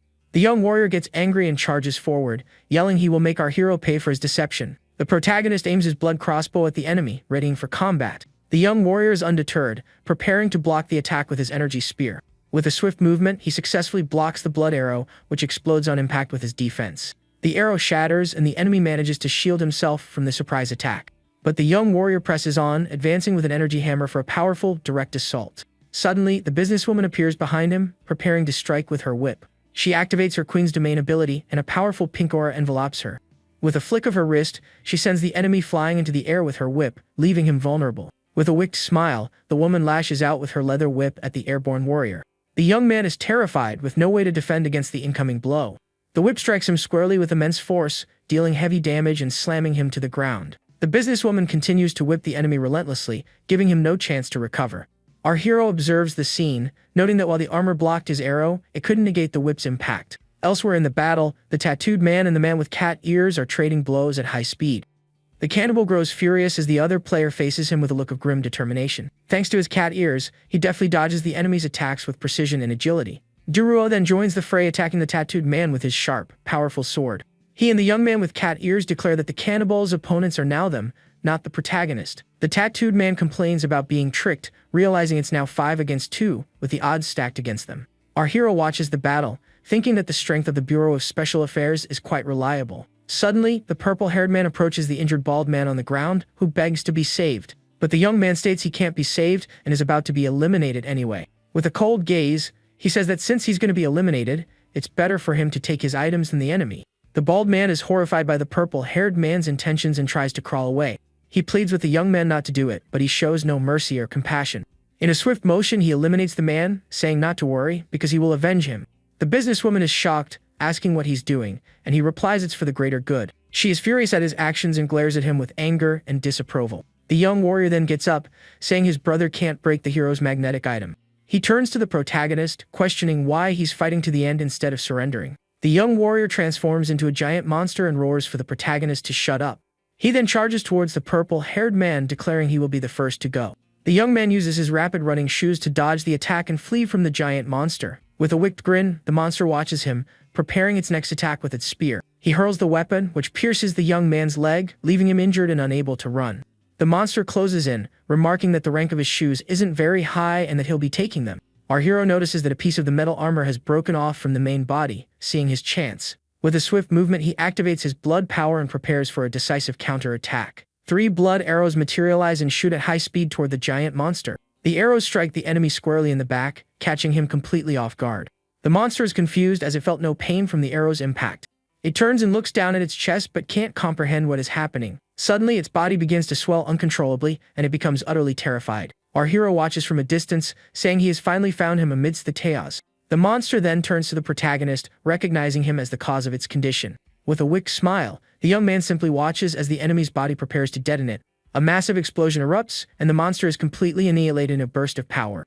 The tattooed man is shocked by the scene, and Duru seizes the distraction to attack him from behind. He uses his sword to strike the enemy, who is still reeling from the explosion. The sword pierces the tattooed man's chest, leaving him stunned and unable to process what hit him. With the battle concluded, the lobby falls silent as the bodies of the defeated enemies slump to the floor. The purple-haired young man crawls to our hero, begging him to save him from being eliminated. But the protagonist says he can't be saved and that his time is almost up anyway. With a smile, he asks if the phrase sounds familiar and states he won't take him out of humanitarian principle. The young man is shocked by the word as the businesswoman approaches to observe. She remarks that the protagonist's moral standards are higher than those of the dying man. With his last breath, the young man curses them all, saying there are many who prey on others. The businesswoman smiles, saying she prefers people with strategy and courage like the protagonist. Our hero smiles back and she comments that he truly is a clever, semi-human player. With the first day's dangers resolved, Duruo and the young man with cat ears celebrate their victory. Duru comments that the mission devolved into a game of werewolf, and the woman adds that the spirit item gave the cannibals an unfair advantage. The agent congratulates him on his fishing strategy, noting that his score for this dungeon will be high. With the mission seemingly concluded, the businesswoman suggests they introduce themselves formally. She introduces herself as Yan Kinning, saying she could be considered the group's businesswoman. Duru introduces himself, and the young man with cat ears gives his name as Chuya. Our hero then gives a fake name, Fanjan, and the group falls silent for a moment. Yan Kinning looks at him and says that petty men often lose great opportunities in life. With a smile, he reveals his real name, Fan Xiao, and says he's in the same line of work as Duru. The other two also reveal they're from the same sector, and the woman remarks it seems they were destined to meet. The agent explains it's common for people from the same sector to meet in ranky dungeons like this one. He then asks if the others know about the Bureau of Special Affairs, leaving them confused. He explains it's a national department tasked with handling incidents involving players and evolved ones. Duru then hands them his card, inviting them to join the agency for additional benefits. The woman takes the card, suggesting they get to know each other better and perhaps tackle a dungeon together. The protagonist asks if the instance is over, but he explains the spirit's item is exclusive. He concludes they should be able to complete the mission after spending 2 more days in the hotel. 2 days later, the scene shifts to the space-time train station where their mission began. The system then announces that the auspicious hotel instance is officially closed for all participants. The player evaluations are displayed. Our hero receives an A grade while Duru gets a B. The other two receive a C grade, and he muses that with so many players having animal ears, it feels like a zoo. Next, the dungeon rewards are distributed among the 4 surviving players. He receives various items, potions, and game coins, along with a special reward, a rank D item. The new item is the Antidote Master, an earring that grants him immunity to all rank D and E poisons. He realizes the item is passive, meaning poison immunity has become a permanent attribute for him. The system warns him that rank E players can only equip 3 fixed items, any excess must be discarded. He then asks if anyone wants an item, as he needs to get rid of one to equip the new one. Durul laughs, and the woman is surprised by the item limit as he tells them not to look at him. The agent says an item like the doorknob isn't suitable for him and declines the protagonist's offer. The other two also refuse, and he concludes that, as expected, nobody wants the item. He confirms the item's recycling, and the system converts it into 10,000 game coins. His player panel updates, showing a significant increase in his items and evolution rate. He notices the evolution rate increased by a smaller margin and wonders if the body develops a resistance to the potion. He concludes he can only test this theory the next time he acquires new potions. Back on the train, he notices the time flow within the dungeon isn't consistent, as the date is different. On his phone, he sees 3 missed calls from Lu Beiji and thinks the girl is very considerate. In a group chat, he announces his return, and Lu Xing asks if his identity was exposed. He replies that he's not concerned, as he never intended to hide his identity anyway. The girl is relieved to hear it wasn't her fault and takes a deep, calming breath. She then asks if he entered a dungeon, and the young man confirms he just got out of one. Lu Xing offers to buy his intel, but the protagonist says he'll provide it for free. He then sends a 20 megabyte file containing all the information he gathered in the dungeon. The younger sister is shocked to learn about werewolf-style dungeons and how brutal they are. The older sister praises his strategy, asking if he isn't afraid of enemies coming at him with full force. He explains that fishing is about luring out those with malicious intent, and he only did it because he was confident of victory. Our hero then asks what the two of them are up to, and Lu Beiji says she's exercising. She explains that the evolution rate only reflects basic strength. She needs to train to unlock her full potential. Lu Xing reveals she's doing her younger sister's homework to help her pass the year. The girl says her sister's academic foundation is solid, and her luck makes up for the study time she loses to training. He thinks to himself that he won't tell them about his luck accumulation, not wanting to be a bad influence. They agree to meet up later, and the protagonist says he has other things to attend to. Back at his house, the young man is eating spicy food and starts choking on the intense seasoning. On a thoroughly messy table, his accumulated luck value reaches 120 out of 200. At a restaurant, a waitress complains that the ingredients he left behind exceed the allowed limit. When he tries to pay the bill, his phone's QR code scanner fails due to a poor network connection. The waitress asks him to pay with cash, and he reaches into his pocket for his wallet. Our hero then realizes he's on the 7th day of accumulating bad luck, and its effects are now noticeable. He thinks it's time to activate level 2 alert status and be wary of potential disasters. Suddenly, his phone rings and he answers to see what his mother wants. He answers the call asking what his mother needs and why she's calling. His mother invites him for dinner, mentioning it's been 2 months since his last visit. He declines the invitation, and his mother offers to get him a better job at his uncle's company. The young man refuses, saying he likes his current job and doesn't want to change careers right now.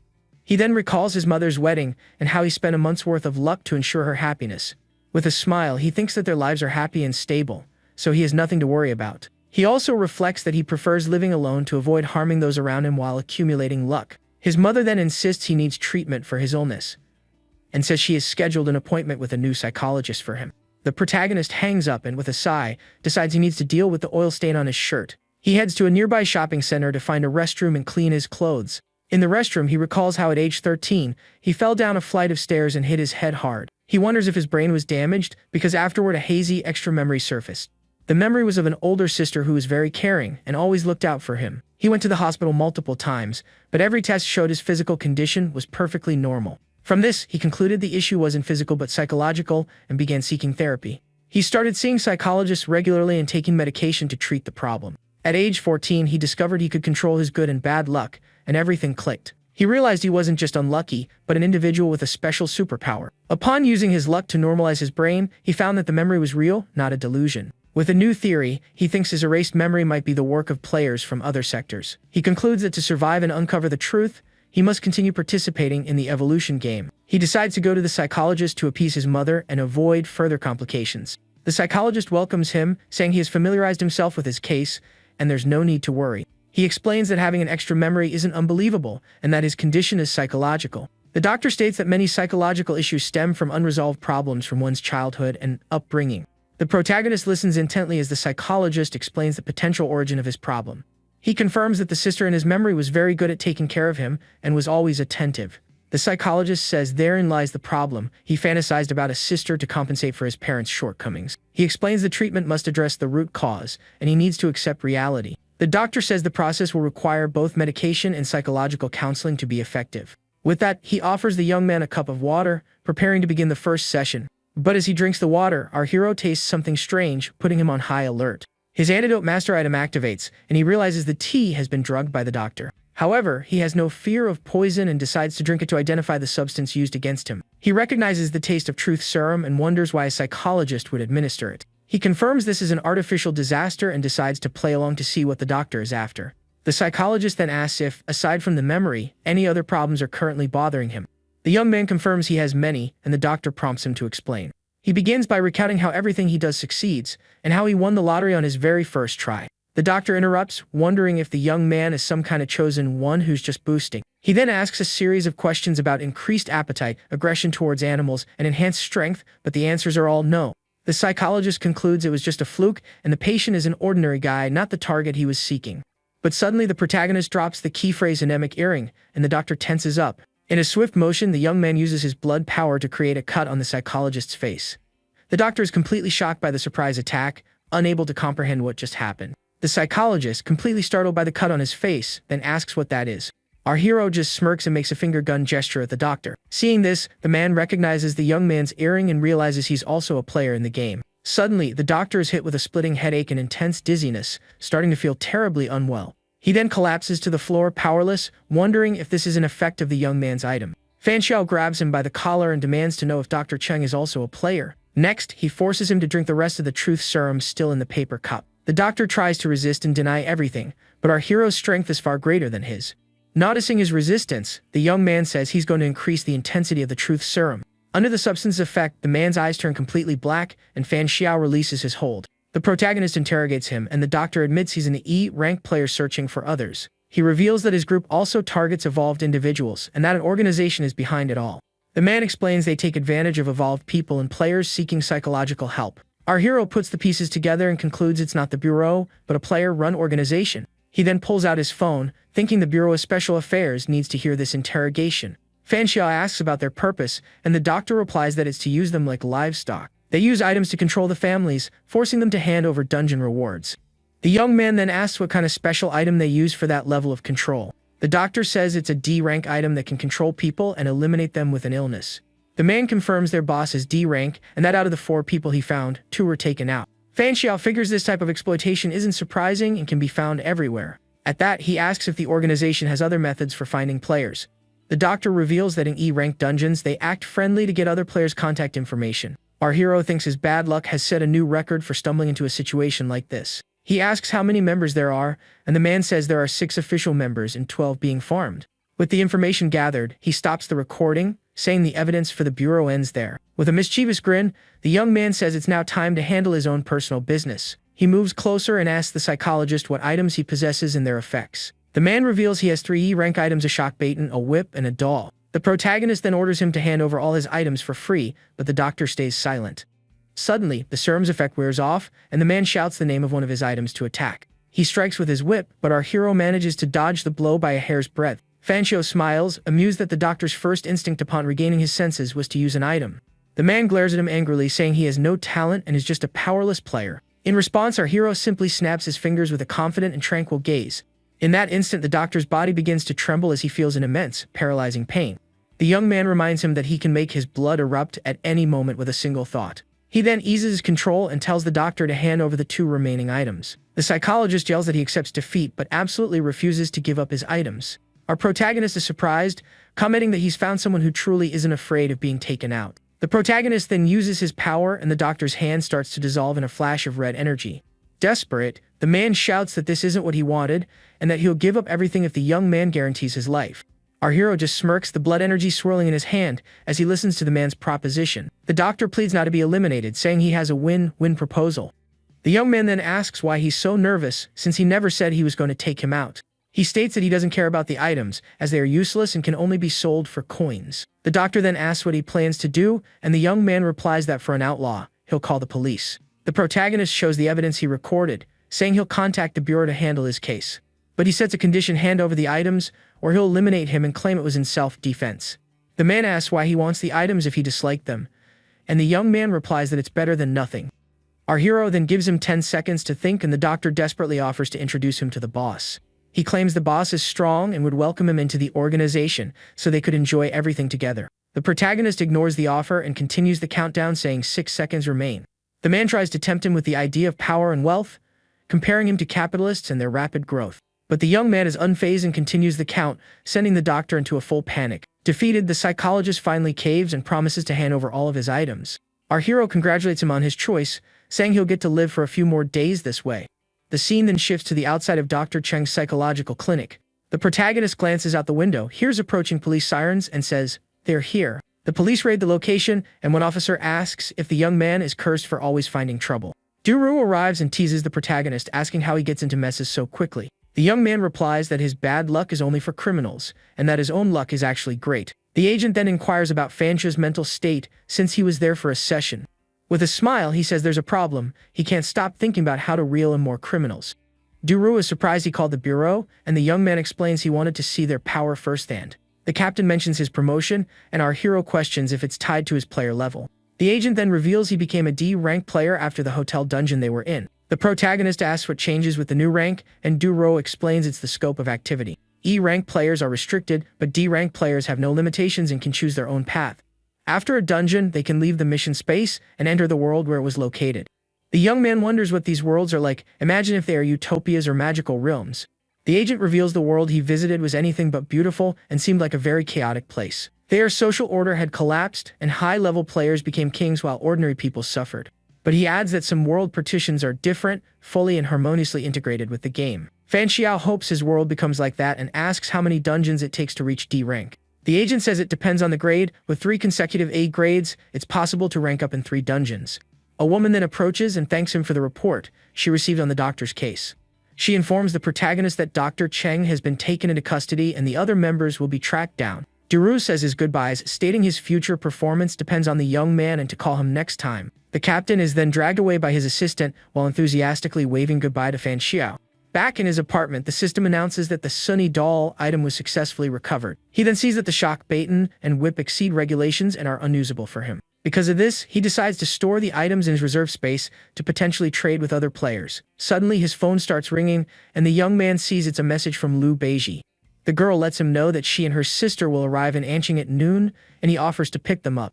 With a confident smile, he says he'll get them and that he needs their help with a little something. The scene then cuts to the city airport's parking lot, where he's waiting for the 2 sisters. Seeing it's already noon, he decides to temporarily disable his luck accumulation to let things return to normal. He figures the accumulated luck will remain and he can continue gathering it after they're gone. While waiting patiently, he notices the 2 girls arriving and looks in their direction. The 2 sisters greet him, and he notices the bunny ears on Lu Beiji's outfit. He offers to buy lunch, and the young woman asks for a recommendation since they don't know the city. The protagonist says he knows a good spot and invites them both to get in his car. As Lu Jining gets in, he finds her clothes unusual and wonders about her fashion choice. The young man then has a moment of clarity, and a suspicion begins to form in his mind. He asks if their clothes are game items, and the girl confirms she wouldn't dress like this by choice. She explains the skirt is very convenient, with a self-cleaning function and the ability to shrink her dolls. One of her dolls that weighed 250 kilograms now weighs almost nothing, and he finds the items bizarre. Once in the car, he says they'll eat and explore, which Lu Jining finds odd, since they aren't heading to the dungeon. The protagonist then turns to the younger sister and says that he actually needs her specific assistance. Now at the restaurant, Lu Jining is utterly shocked by what the protagonist just told her. She understands he wants to test if her sister's luck can counteract a bad luck item he possesses. The girl then asks why he would keep a cursed item like that instead of just tossing it. The young man explains that items affecting causality are rare and can be useful in specific situations. She thinks it's a waste of space, but tells him to ask her sister about it directly.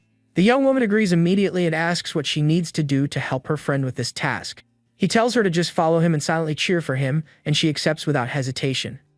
The young man reflects that he started accumulating bad luck at the start of the meal, yet nothing bad has occurred. The older sister then remembers the other 2 items he mentioned and asks what they are. He shows them the shock baton and the whip, leaving the girls with expressions of disgust and surprise. The protagonist tells them not to give him that look, because the items are practical despite their names. Lu Jining asks for the shock baton for her puppet, and the young man inquires about the mysterious whip. The younger one says the other item is perfect for her, as it complements her poison item. She explains that with the whip, she can restrain enemies while her poison takes effect on the target. The older sister becomes furious with the girl's casual attitude and calls her out with a dark glare. She scolds her younger sibling for so easily revealing information about her items to others. The young man mentions that besides the bad luck item, he has another one that needs her ability for testing. He reveals his blood control item and explains he needs her healing talent to cooperate. The young man notices that since she arrived, no disasters have happened and hands the items to them. But the moment they step out of the restaurant, a torrential downpour suddenly begins. Lu Xinning is startled by a loud noise and asks if it's the young man's bad luck item kicking in. Abruptly, an explosion sends someone flying in the restaurant, destroying everything in their path. Our hero is stunned to see who is thrown into the establishment with such incredible force. The person on the floor is Wu Yan, Captain Duru's assistant, and she appears badly injured. He rushes to help her, telling the sisters the woman is from the Bureau of Special Affairs. The protagonist then holds her in his arms, trying to process what just happened. He asks what went down, and the agent reveals that troublemakers from the Korea group attacked her. Just then, a voice from outside scoffs at the bureau, saying they aren't so tough. A muscular man then leaps toward them, shouting for the fool there to get ready to be taken out. With a serious expression and glowing eyes, our hero prepares to intercept the enemy's assault. In a swift motion, he lands a powerful punch right in the muscular man's stomach. The attacker doubles over in pain, astonished by the force of the blow he just received. The impact sends him flying backward, crashing through a wall and onto the restaurant floor. The enemy gets up, introduces himself as X from the Korea group, and calls the young man an insect. The protagonist realizes the man is stronger than him and suspects a hidden ability. Seeing this unfold, the younger sister grows worried for her friend Fan Xiao's safety. She then activates her bond of affection item, and a glowing rope materializes in her hands. The rope binds the man from the Korea group, who complains about falling into another ambush. He struggles against the restraints, but the rope tightens, causing pain and immobilizing him. The girl then realizes something is wrong, saying the situation has suddenly taken a turn for the worse. Lu Xinning shouts for her sister to fall back, saying she'll handle it while the younger one tries to retrieve her item. The girl then grabs one of her small cloth dolls, bracing for the impending battle. Using her ability, she transforms it into a large metal puppet that soars toward the enemy. She then orders the puppet to finish him with an electric shock from the baton she acquired earlier. The man from the Korea group manages to dodge the attack, which strikes the ground and shatters it with the discharge. The puppet persists, advancing on the enemy again to strike him with the baton. Suddenly, 3 puppets appear, electrocuting him from all sides without a moment's pause. The man screams in pain but recognizes the puppets, asking if they belong to Zheng Xiao. One of the puppets readies a final blow while the enemy is still stunned from the shocks. A voice then yells for the puppet to eliminate him once and for all, without any mercy. The puppets then assault him with a flurry of strikes, piercing his body in multiple places. The man collapses completely defeated as the puppets gather around him victoriously.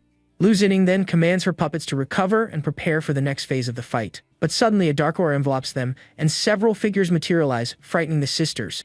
Our hero senses the imminent danger and stays on high alert for the new threat that has emerged. He says the situation doesn't look good and suggests they leave the area immediately. An intense light surrounds them, and everyone is teleported far away from the chaotic restaurant. The scene then cuts to a deserted island in the middle of the ocean, a very isolated and remote place. The 4 of them materialize on the island's beach, still disoriented from the sudden teleportation. The protagonist wonders what happened and why his location changed so drastically. He realizes this is no simple illusion and decides to deactivate his luck accumulation. The young man then turns to the 2 sisters who are with him in the destroyed restaurant. He apologizes for the emergency, but the younger one insists it's fine and not a problem. The bureau agent approaches, saying she'll explain what happened to them all later. She points toward the beach and says their priority now is to eliminate their common enemy. On the beach, 2 groups are facing off, the bureau, led by Duro, and Korea, led by Lu Xing. The captain is surprised to see our hero is also teleported to this location. The Korea boss deduces that Duru is the bureau's leader and a D-rank player with powerful items. Liu Sheng is surprised to see the government already has a fully formed player organization. Duro then spots the protagonist and gets annoyed at having to run into that unlucky guy again. The Korea boss suggests they pause the fighting for a moment to resolve the situation. The captain thinks that with the young man present, their chances of victory are much higher and decides to agree. But a member of the Korea group attacks him with an item called the Toothpick of Fury. A volley of projectiles is fired toward the bureau's group in a swift surprise attack. The Korea boss then activates a shield to protect himself from his own allies' unexpected strike. The man who attacked becomes furious seeing his own boss block his treacherous blow. Liu Shong glares at him and asks if that's his way of saying negotiations are over. On the other side, a bureau agent prepares a counter attack with his arrow of light.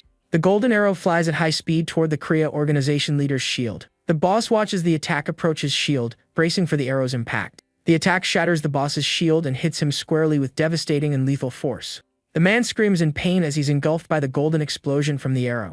On the other side, a Korea member readies an attack with his red energy staff. The bureau agent is startled to see the enemy's weapon materialize in his hand. The man then uses his crimson staff to unleash a powerful wave of destructive energy.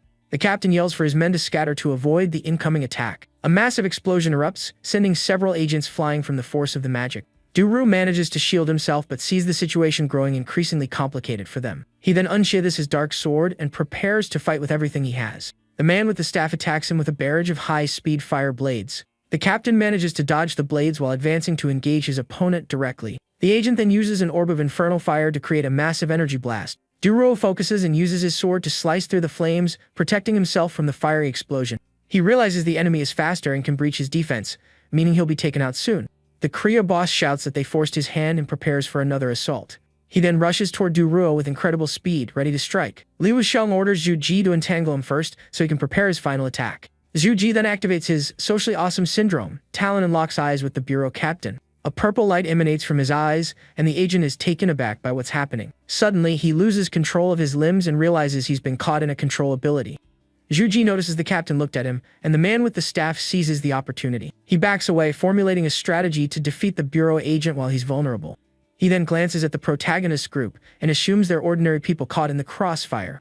With a sinister smile, he decides to eliminate some and keep others as hostages for later. But suddenly, Duru spits out something black and breaks free from the mental control binding him. The captain then strikes Zhu Ji with a powerful knee, surprising the man with his speed. Meanwhile, the man with the staff and another from Kriya advance to attack our hero and his party. Fan Xiao activates his anemic earring, and a blood dagger materializes in his right hand. The scene cuts to the island's forest, where the battle between the two factions rages on. Suddenly, several werewolf-like monsters burst from the woods and attack the players. Our protagonist and the two sisters observe the new threat that has emerged amidst the battle. The Kriya group members are also taken by surprise by the monsters' unexpected arrival on the island. The younger one asks if they are the monsters from the selection dungeon, and her sister clarifies they are evolved humans. Lu Xining tells her sister to stay close as she readies her puppets for a fight. She then summons a giant bear in a maid outfit to combat the newly appeared monsters. Duru compliments the girl's puppet control technique and realizes they are now surrounded by the creatures. The man with the staff yells at his allies for being distracted and orders them to focus on the battle. Our hero knows he needs to eliminate the root of the problem to protect his family in the future. With a determined gaze, he declares that he must eliminate every single enemy right here and now.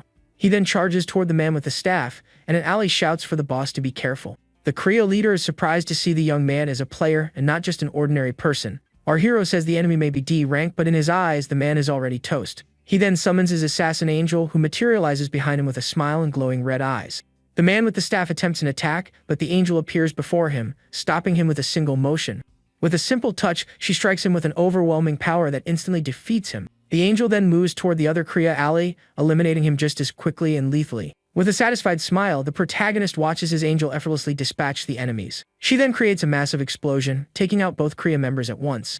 The two sisters observe the scene, commenting that the young man's taste is odd, but his strength is undeniable. The Bureau agents are shocked by the blast and wonder who this powerful individual is. The Bureau players and the two sisters join forces to fight the monsters that have appeared on the island. Lu Xining uses her electrotherapy ability, striking the creatures with lightning and electrical discharges. The younger sister uses her bond to ensnare the monsters, preparing to use her poison on them. She successfully traps two of the creatures and readies the next phase of her combined attack. But our hero stops her, telling her to save her poison, because he will handle the remaining monsters. He then walks toward the last of the creatures with a terrifying calm and confidence. The protagonist summons his blood dagger and prepares to fight the monsters by himself.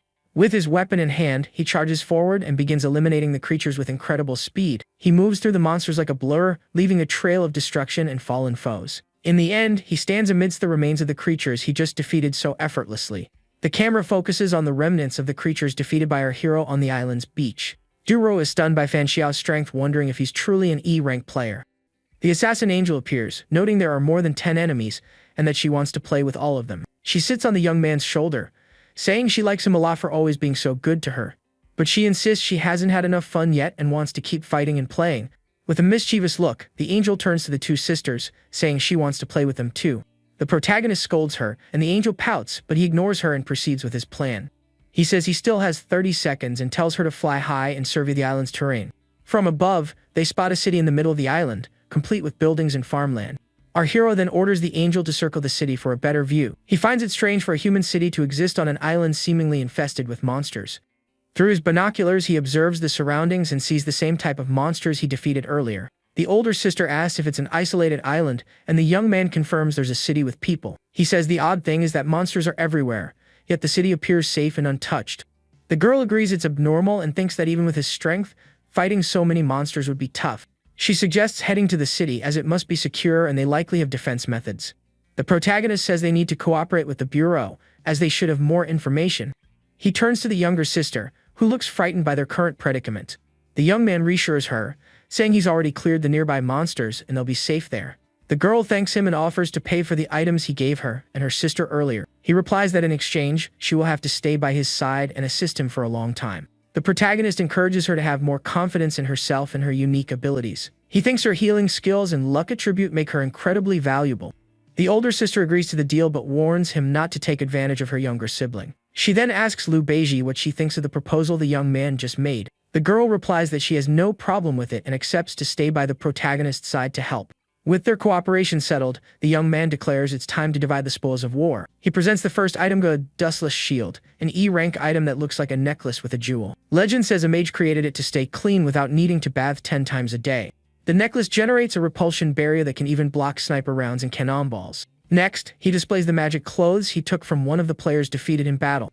The younger sister remarks that the clothes would be useful for them since they can't afford to buy any. The older one then tells her to get a salary advance and buy the item from the young man. Suddenly, a notification appears stating the clothes in her absolute domain item are compatible for fusion. Our hero is surprised to learn that compatible items can be merged using coins. The younger sister insists the older one take the item, but she says she doesn't have the money. The protagonist then offers to advance her salary and the girl accepts his proposal. He then initiates the item fusion process to see what the combination will yield. The items merge and a golden light envelopes Lu Xining, who is surprised by what's happening. She then transforms, appearing in a fairy tale dress with a completely new look. The system announces the fusion is complete and the item's rank has increased to D level. The transformation ability has been amplified, allowing her to turn more toys into accessories. Additionally, the item can now assume any appearance its owner desires at any time. The younger sister reveals that her older sibling loves cute things and enjoys dressing in them. The girl becomes embarrassed and scolds the younger one for oversharing her personal tastes. The young man asks if its defense has increased, but she explains it only self-repairs and is more convenient. Du-Ro and his group approach, and he apologizes for the delay in checking on the injured. The captain formally introduces himself to the two sisters as a member of the Bureau of Special Affairs.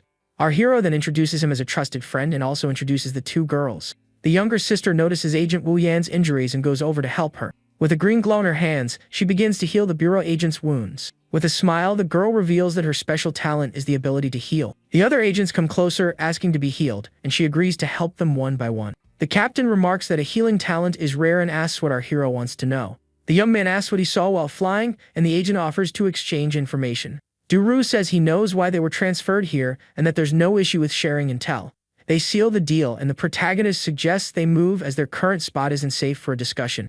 He reveals he's already planned a route with fewer monsters and that they can leave immediately. As they walk, Du-Ru starts to explain the situation they're in on the island. The young man asks what's happening, and the agent explains that this place is an instance. Du-Ru clarifies that it's a random instance, a secret area that pulls nearby people into it. The girls glance back as the agent continues to explain the situation to everyone. He says that a return, they must wait for the instance to conclude for the portal to reopen. Our hero remembers the ticket he possesses, and the agent confirms that with it, he can return by train. The young man asks how to complete the instance without a mission, and Du-Ro says they have to activate it. The captain deduces the mission's location must be in the center of the human city they saw earlier. The scene then shows the city with its buildings and high walls in the center of the mysterious island. Lu Xining comments that this means they might encounter other players in that city. The protagonist then shows his ticket, and the agent is surprised by the coincidence. He reveals it's for the Sacrificial Island, instance at the Stary Memory Corridor station. Du-Ro recalls that his last instance was in this very place and that the world there was dreadful. The young man hopes the ticket matches the location so they can face the challenge together. He muses that low-level instances can harbor high-level dangers, but their missions are simpler. Fan Xiao then asks why they were fighting in the mall in broad daylight for everyone to see. The captain explains the arrest plan failed because the enemy group had a wide variety of items. The young man asks Liu Beiji about the mental toll of her healing, and the girl looks at him thoughtfully. She says it feels like half her energy is gone, and the protagonist offers some advice. He tells her not to use her talent anymore and to stay close, since she's his employee now. 2 hours later, they reach the outskirts of the city at the island's center, where the mission awaits. Our hero observes the ancient walls, finding it odd that the area seems so peaceful and devoid of monsters. Suddenly, a notification screen appears before all the players. The screen informs them that the sacrificial island instance has finally begun. The members of the Bureau of Special Affairs also receive the notification with surprise. The instance officially starts, and the island is shown in its entirety from high above. The history of Loki Island is told, a happy, prosperous place known for the delicious high fish. But the beauty was short-lived. Monsters appeared, turning the island into a desolate wasteland. The island's god then emerged, accepting sacrifices to protect the city and restore order. The instance missions are to either survive for 3 days or uncover the truth of Sacrificial Island. The captain confirms it is indeed Sacrificial Island, and our hero claims it was just a coincidence. Lu Xinning finds the survival instance problematic and wonders about the island's god. She speculates it might be a title, like the evil spirit from their previous instance. Du Ruo teases the protagonist about his relationship with the girl, but he insists they're just colleagues. The young woman says the main threat seems to be the island's god and its punishment. She concludes the real danger must come from something else, as the punishment only affects rule breakers. The captain agrees and tells everyone to stay vigilant, as the god could even be an ally. The protagonist suggests they split up to find shelter before nightfall to save time. The agent is wary of the plan, but the young man argues it's the most efficient way to gather intel. Du Ruo notes it's 1:30 and they should reconvene at 6:30 to share information. Everyone agrees to the plan and prepares to set out and explore the city for shelter. The younger sister timidly asks if the three of them must stay together during the exploration. The older sister explains the rules force them to separate, and that the real danger is at night. With a shy smile, the younger one says she was just wondering who she should spend the night with. She thinks that since he hired her, maybe she has to follow him inseparably, even through the night. The protagonist admits he hadn't thought that far ahead, and just needs her to heal him during the day. He explains that for her safety, it's better they stick together so he can protect her. The older sister teases her sibling, saying she can't tell if she's in love or just incredibly honest. The young man then asks the girl to heal him while he creates some blood weapons just in case. He activates his anemic earrings, and a red energy starts to glow from his right hand. The young woman then uses her healing talent on him as he crafts the blood weapons for the mission. After repeating the process several times, he tells her to stop and rest from the task. The girl says her spiritual power is at its limit, and her sister thanks her for her hard work. The protagonist thinks the blood weapons are excellent, and that skipping sleep won't be an issue. He then asks if she's found a place for them to stay, and she points to a house. They approach the house the girl chose, and the young man knocks on the door to ask for lodging. A little girl opens the door and looks at them with curiosity and a hint of suspicion. The girl's eyes widen upon seeing the strangers at her door, and she reacts unexpectedly. She yells that they aren't welcome and tells them to leave and find somewhere else to stay. The older sister wonders if the younger one's luck has finally failed, since her choices are usually good. Suddenly, a man appears and scolds the little girl for her attitude towards their visitors.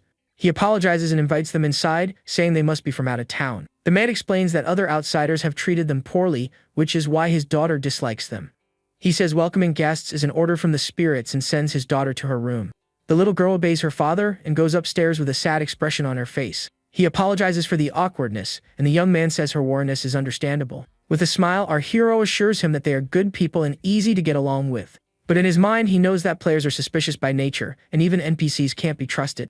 The man says it's no trouble hosting them, as it's an island tradition given by the spirits. They sit at the table, and the host serves them a special island tea with a wonderful aroma. The two girls think he's bold for drinking something of unknown origin right after arriving. The protagonist asks how they can cultivate tea with so many monsters right outside the city. The man explains that to the north lies a plain where they grow tea and other crops to survive. He says the spirits protect them and gave them that land to farm and live on. The younger sister asks if they've ever considered leaving the island with so many monsters nearby. The host replies that with the spirits, they are safe, and the world outside is far too chaotic. Our hero's group listens to the man's explanation attentively, but with a hint of skepticism. Lu Beiji then asks if spirits are real and if the man has ever seen one himself.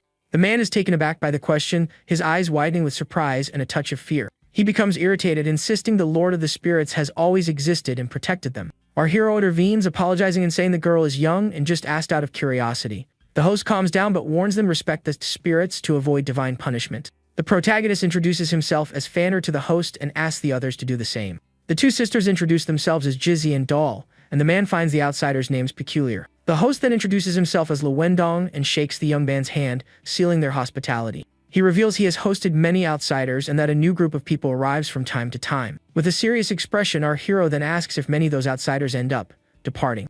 Angrily, the man retorts that they brought their own doom by disrespecting the spirit's rules. The young man's group takes in the warning as the host says not even he can save them if they break the rules. Fan Xiao asks what the other rules are, and the man says they are quite simple to follow. He explains they must find shelter, not attack the residents, and visit the shrine to pray for safety. The host warns that if they follow these 4 rules, there will be no trouble, and they should remember them. Lu Xining notices there's an extra rule compared to the game's official tips and grows suspicious. She thinks either the man is lying, or the extra rule is part of a test within the instance. The protagonist then asks if, among the previous outsiders, there were any with special abilities. The man asks if he means players, and our hero realizes he knows more than he's letting on. The host confirms that some outsiders treat the island as an instance and the god as a boss. With disdain, he calls them a bunch of lunatics for thinking such absurd things. He then looks at the group and asks if they, by any chance, are also that kind of player. A tense silence fills the air as the host awaits the group's response. The young man denies it and concocts a story to mislead the man and gain his trust. He claims they were suddenly transported here and encountered threatening people along the way. The host remarks that calling people with special abilities players is a very strange term. Our hero then asks if they are native to the island, and the man questions his reason for asking. The young man says he was just wondering if they had also been transported here and decided to settle. The host denies it, telling him not to worry and to just follow the rules to return in 3 days. The young man persists, saying he's heard the island is home to many different kinds of monsters. The man denies this, claiming they're just rumors spread by those who disrespect the island's spirit. Our hero glances around the house, finding it odd there are so many rooms for just a father and daughter. He senses the host doesn't want to answer any more questions and decides to change tactics. The older sister then asks about the island's sacrificial activities and if she can participate. The man becomes agitated, asking where she got such a crazy idea about sacrificial activities. He yells that the spirit helps them without asking for anything in return and that there are no sacrifices.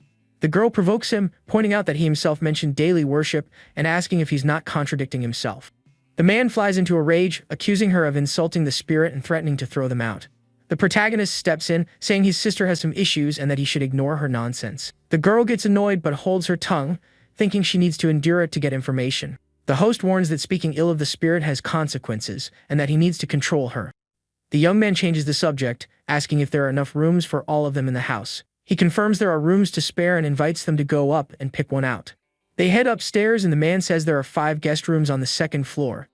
He tells them they can stay for the next 3 days and choose any room they like. Our hero picks the room near the stairs, and the 2 sisters decide to take the one next to it. He then asks the host for directions to the shrine so they can visit before nightfall.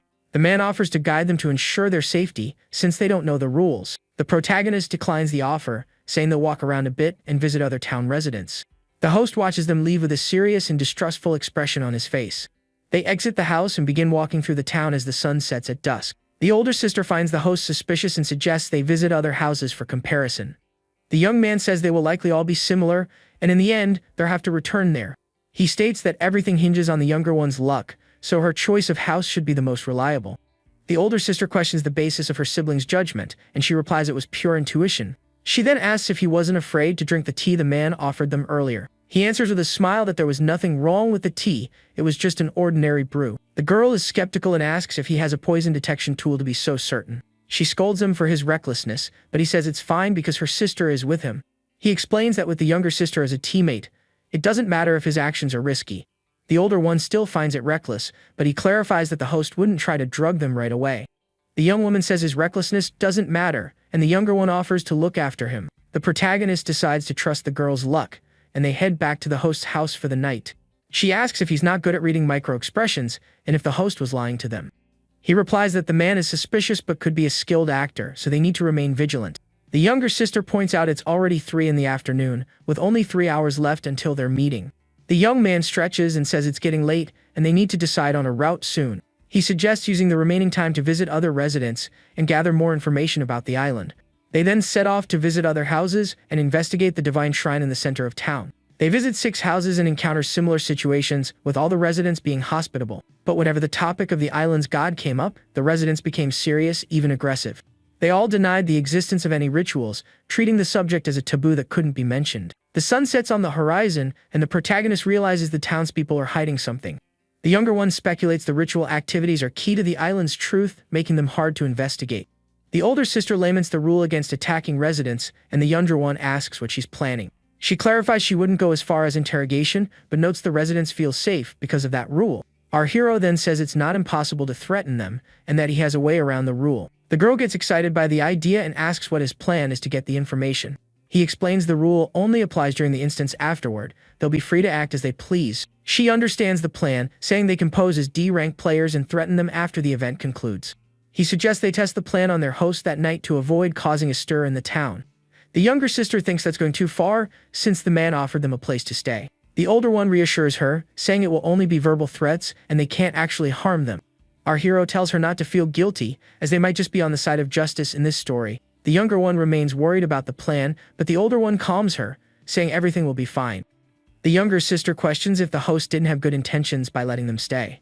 Our hero recalls the man's daughter, who tried to send them away the moment they opened the door. He recounts the moment the little girl shouted for them to get out of her house. The older sister finds the father's explanation plausible, since players can indeed be very troublesome. Suddenly, she has an epiphany, realizing a crucial detail in the little girl's behavior. The protagonist agrees, adding that since she didn't explain herself, there's another possibility for her actions. With a serious look, he reveals his theory the girl wasn't trying to expel them, but to help them. He then considers that perhaps that was the younger sister's luck at work, protecting them. The older sister says they should go to the Divine Temple, since other residents confirmed the fourth rule. They then head toward the temple, and the protagonist says they need to investigate it before nightfall. The central Divine Temple stands in the middle of the city, an imposing and ancient structure. The young man approaches the temple door and pushes it open carefully to see what's inside. The doors swing open slowly, revealing a bright and mysterious interior for them to explore. They enter to find a grand hall with an imposing statue at its center. Our hero is taken aback by the sight, his eyes widening at the impressive scene. He deduces this must be the statue of the island's god, the one the residents revere so deeply. The young man assesses the temple and concludes it must be over 30 years old, and the god as well. He thinks nothing seems out of place, and that it appears to be just an ordinary, ancient temple. The older sister points out they can't confirm the fourth rule just by looking at the temple. The protagonist then sits down, concluding that the best course of action is to not go out at night. The younger sister asks for the basis of his judgment, and the older one concurs with his conclusion. He explains that the game's hint to find shelter before dark suggests the night is dangerous. Furthermore, he finds it odd that only outsiders are required to go to the temple to pray at night. He recalls the host's reaction when questioned about the sacred island's spirits. The young man concludes the residents are deliberately trying to trick them into going out at night. The older sister agrees, adding that the host's daughter's behavior suggests interacting with him is dangerous. The younger one argues it's all just speculation and they have no solid evidence. Our hero states that one thing is certain: residents can lie, but the game's hints cannot. He concludes the residents are the real threat, and they need to be extremely careful around them. The camera focuses on the statue of the island's god as the young man fleshes out his theory. He proposes that the outsiders are the sacrifices, and the residents want to offer them to their god. The younger sister suggests using her luck to decide and flips a coin high into the temple air. The coin spins as they await the result that will guide their final decision on the rule. He then snatches the coin from the air, revealing the result to the group watching intently. The result is tails, so they decide to ignore the residents' rule about going to the temple at night. The scene then cuts to nightfall in the city, the sky darkening as lights begin to flicker on. The older sister asks if he'd really trust a coin toss without analyzing the situation first. Suddenly, the younger one stumbles and warns him to watch out for something approaching. They look ahead and see a group of men walking their way with malicious intent. The men approach with serious, threatening glares, putting the protagonist's group on high alert. Our hero deduces they are either human players or cannibals, as they don't look like the residents. The older sister confronts them, telling them to get out of the way and let their group pass. One of the men smirks, asking if they found anything strange in the temple, since they're also players. She retorts that it's none of their business, but the man insists they can trade information. The protagonist then tells him to talk first, and they'll decide if his information is worth anything. The man laughs, saying the young man doesn't seem to grasp the situation he's in. He then yells that they are the ones qualified to set the rules, and that the young man can't demand a thing. The girl repeats her demand for them to get out of the way, and the men position themselves to attack. She prepares for a fight, warning that if they don't move, she won't be responsible for what happens next. The young woman thinks the best approach is a preemptive strike to avoid being caught off guard by bizarre items. One of the men likes her attitude, saying he wants to deal with the species girl later. She then tosses one of her dolls into the air, and the man is puzzled by the small, flying object. The doll flies toward them, and the man watches the tiny object slowly approach. Abruptly, the doll expands, transforming into a metal puppet ready for combat. The puppet then uses its baton to electrocute the leader of the opposing player group. The man screams in agony as he's zapped by the electric discharge from the puppet's baton. He collapses to the ground, writhing in pain, as his allies watch in stunned panic. The other players are shocked by the puppet's power and are unsure how to react to the assault. Suddenly, the younger sister cries out in pain, and the older one turns to see what happened. She sees the whip has slipped from her sister's grasp and realizes it's an item that prevents people from holding things. One of the men rushes forward and grabs the metal puppet, trying to immobilize it with his strength. With red eyes, he strains with all his might, finding the puppet surprisingly strong for a doll. He realizes the puppet is stronger than him and that he needs all his power just to contain it. He then yells for his allies to handle the others while he holds down the metal puppet. The other players then charge toward our hero and the two sisters to capture them. With a serious expression and a red aura, our hero prepares to intercept the enemy's charge. Using his blood power, he strikes one of the advancing men with a precise blow. The other two players are hit squarely by the blood energy and fall to the ground, defeated. The two foes lie on the ground as the protagonist stares them down with a cold, calm expression.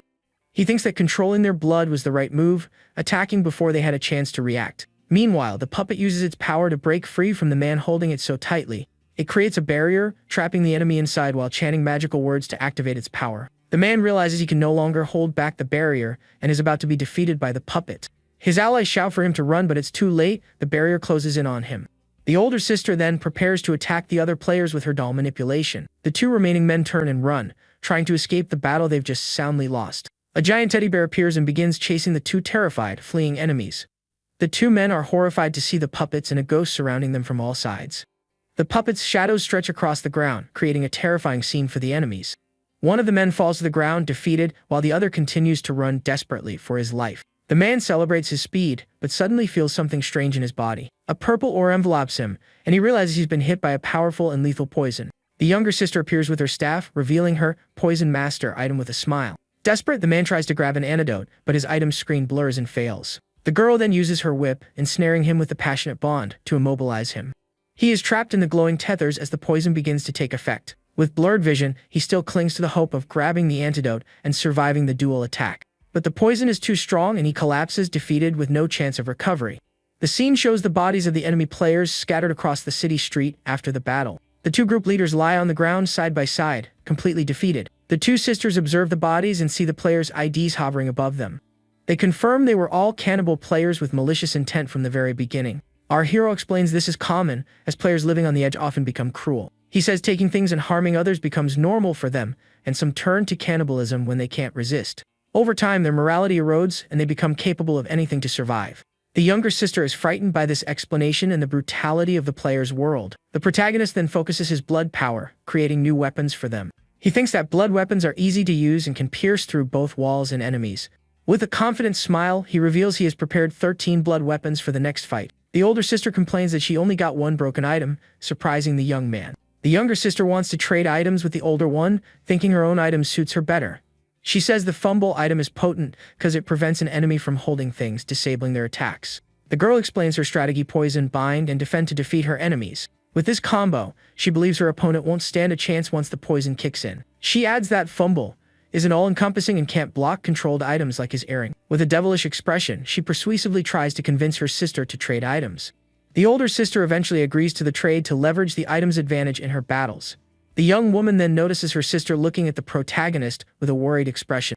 She wonders if he'll think she's manipulative and treacherous because of this. The young man says he's already organized the loot, and they should head to the east gate to regroup with the bureau. The scene then cuts to dusk on the island, with an orange sky and silhouetted trees. The protagonist remarks that it's normal for other players to be here, as some must have used tickets to enter.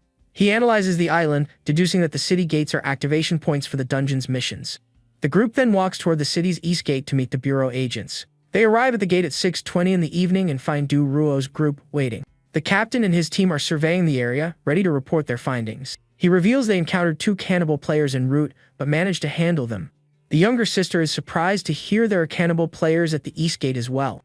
The young man notes the high number of players in the dungeon, confirming the entire island is the game area. Du Ruo then reveals he also met 2 semi-human players at the north gate and spoke with them. Our hero jokes that the bureau must be rich, and the captain replies that they have plenty of resources.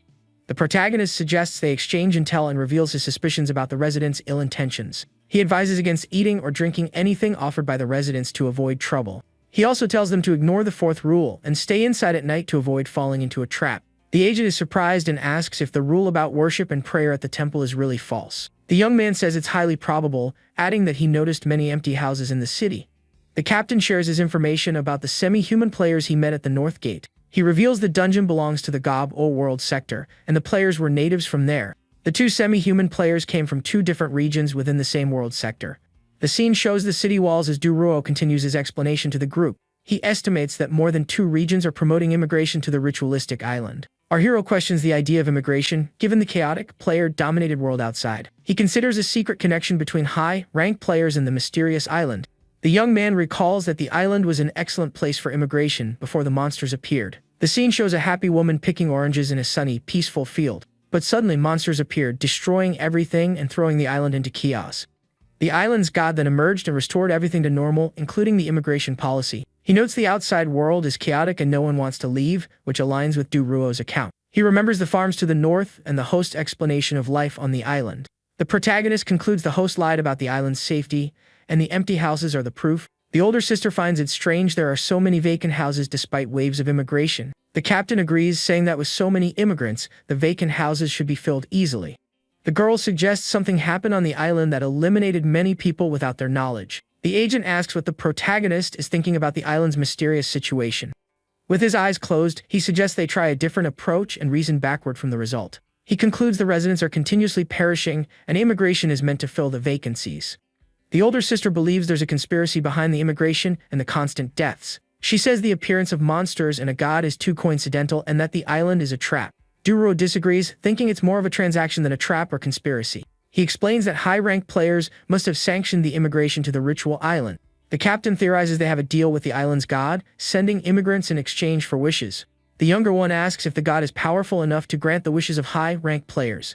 The agent estimates the player polling function has a random, uncontrolled limit. Our hero agrees, saying his confidence stems from his experience as a D-rank player. Duruo reveals that after becoming D-rank, he could no longer enter E-rank dungeons. The young man concludes that high-ranked players have no need for the island's god. The scene shows high-ranked players displaying their advanced skills and powers in the game. He deduces the transaction isn't for them, but for the safety of their descendants. The captain agrees, saying in exchange for protection, they provide the population the god requires. The older sister finds the theory highly plausible, noting that bribing a dungeon boss is a good deal. He suspects the island's god has the strength of a high-ranked player to make such an agreement.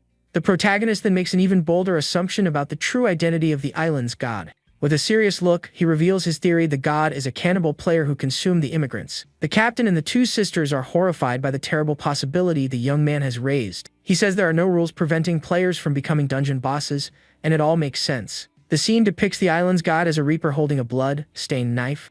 Our hero stares into the darkness, pondering the ritual island and the fate of the missing immigrants.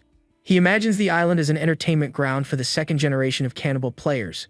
The two sisters are silent, shocked and disgusted by the young man's grim theory. The group stands in silence for a moment, processing the dark information they've just heard. The protagonist asks why they're staring at him, and they all avert their gazes, embarrassed. He thinks about the ritual island and how it could have become a party venue for cannibals. They stand on the city street as night falls and lights slowly begin to illuminate the area. The captain says the girl's intuition is always right and that the theory, while cruel, is probable. The older sister concludes that anyone who breaks the rules is captured and consumed by the island's god. The bureau agent reveals he tried to submit that answer but was unsuccessful with the theory. Our hero still doesn't know where the players are hiding or what other dangers await. The captain says they have multiple chances for trial and error and shouldn't hold back on submitting answers. He then takes out a potion, saying they should focus on surviving the first night.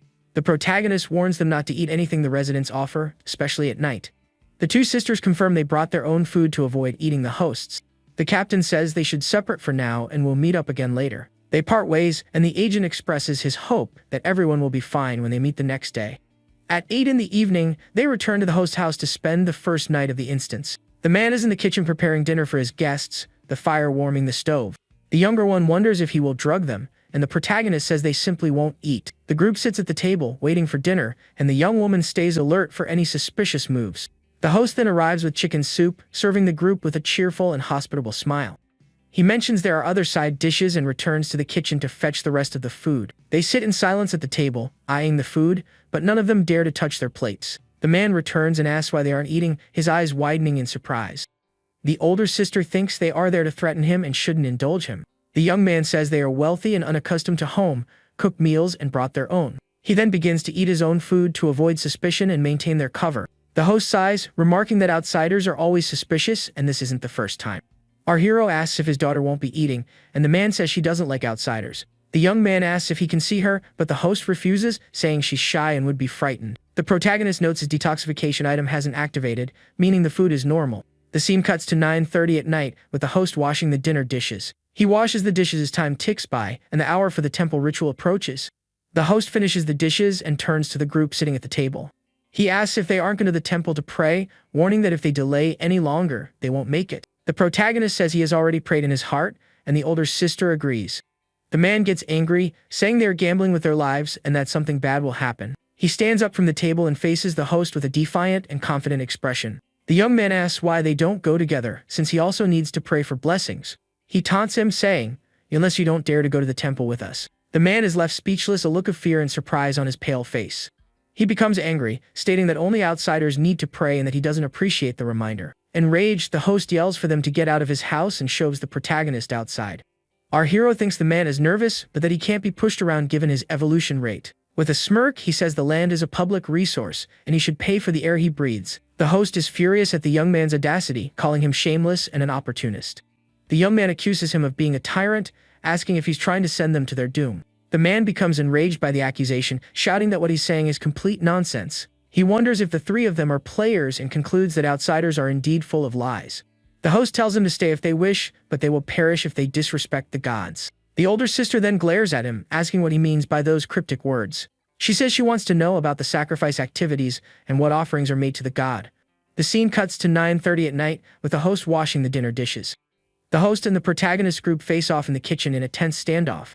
The man dares them to touch him, knowing they can't violate the rule against attacking residents. With a smirk, the older sister says they wouldn't dare touch him, but he shouldn't get ahead of himself. She threatens him, saying her brother is a D-rank player and he won't leave this dungeon alive. The host is terrified by the threat and the thought of being tormented by a D-rank player. With wide eyes, he calls them three lunatics for making such terrible threats. He denies knowing what they're talking about and runs to the door to escape the situation.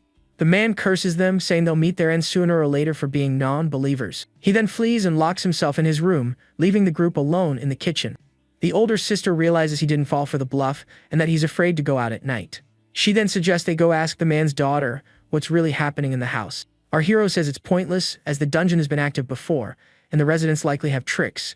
The girl agrees, while the younger one is confused by the sudden turn of events. The protagonist tells them not to go to the second-floor rooms, as it could be a trap. He says he saw the man's daughter in her room and that she was already on guard against them. With a grin, he suggests they take it a step further and break into the host's room.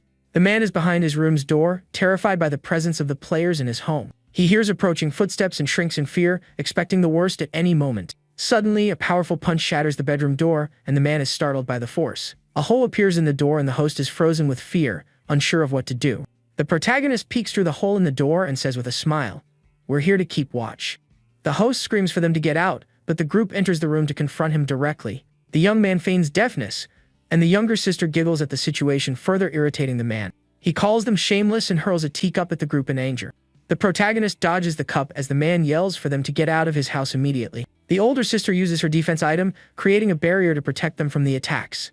The host glares at them with hatred, shouting that they forced his hand. He then lights an incense stick with a determined look, preparing to use its power. The young man's detoxification item activates, and he realizes the incense is poisonous and must warn the others. Suddenly, the man's daughter appears, yelling at her father not to do this to their visitors. She tries to stop him, but he shoves her aside, telling her to get out of the way if she wants to live. The older sister tells the protagonist to put the item away, and he agrees with her suggestion. He knows he needs to protect the little girl, but taking the incense could be seen as an attack.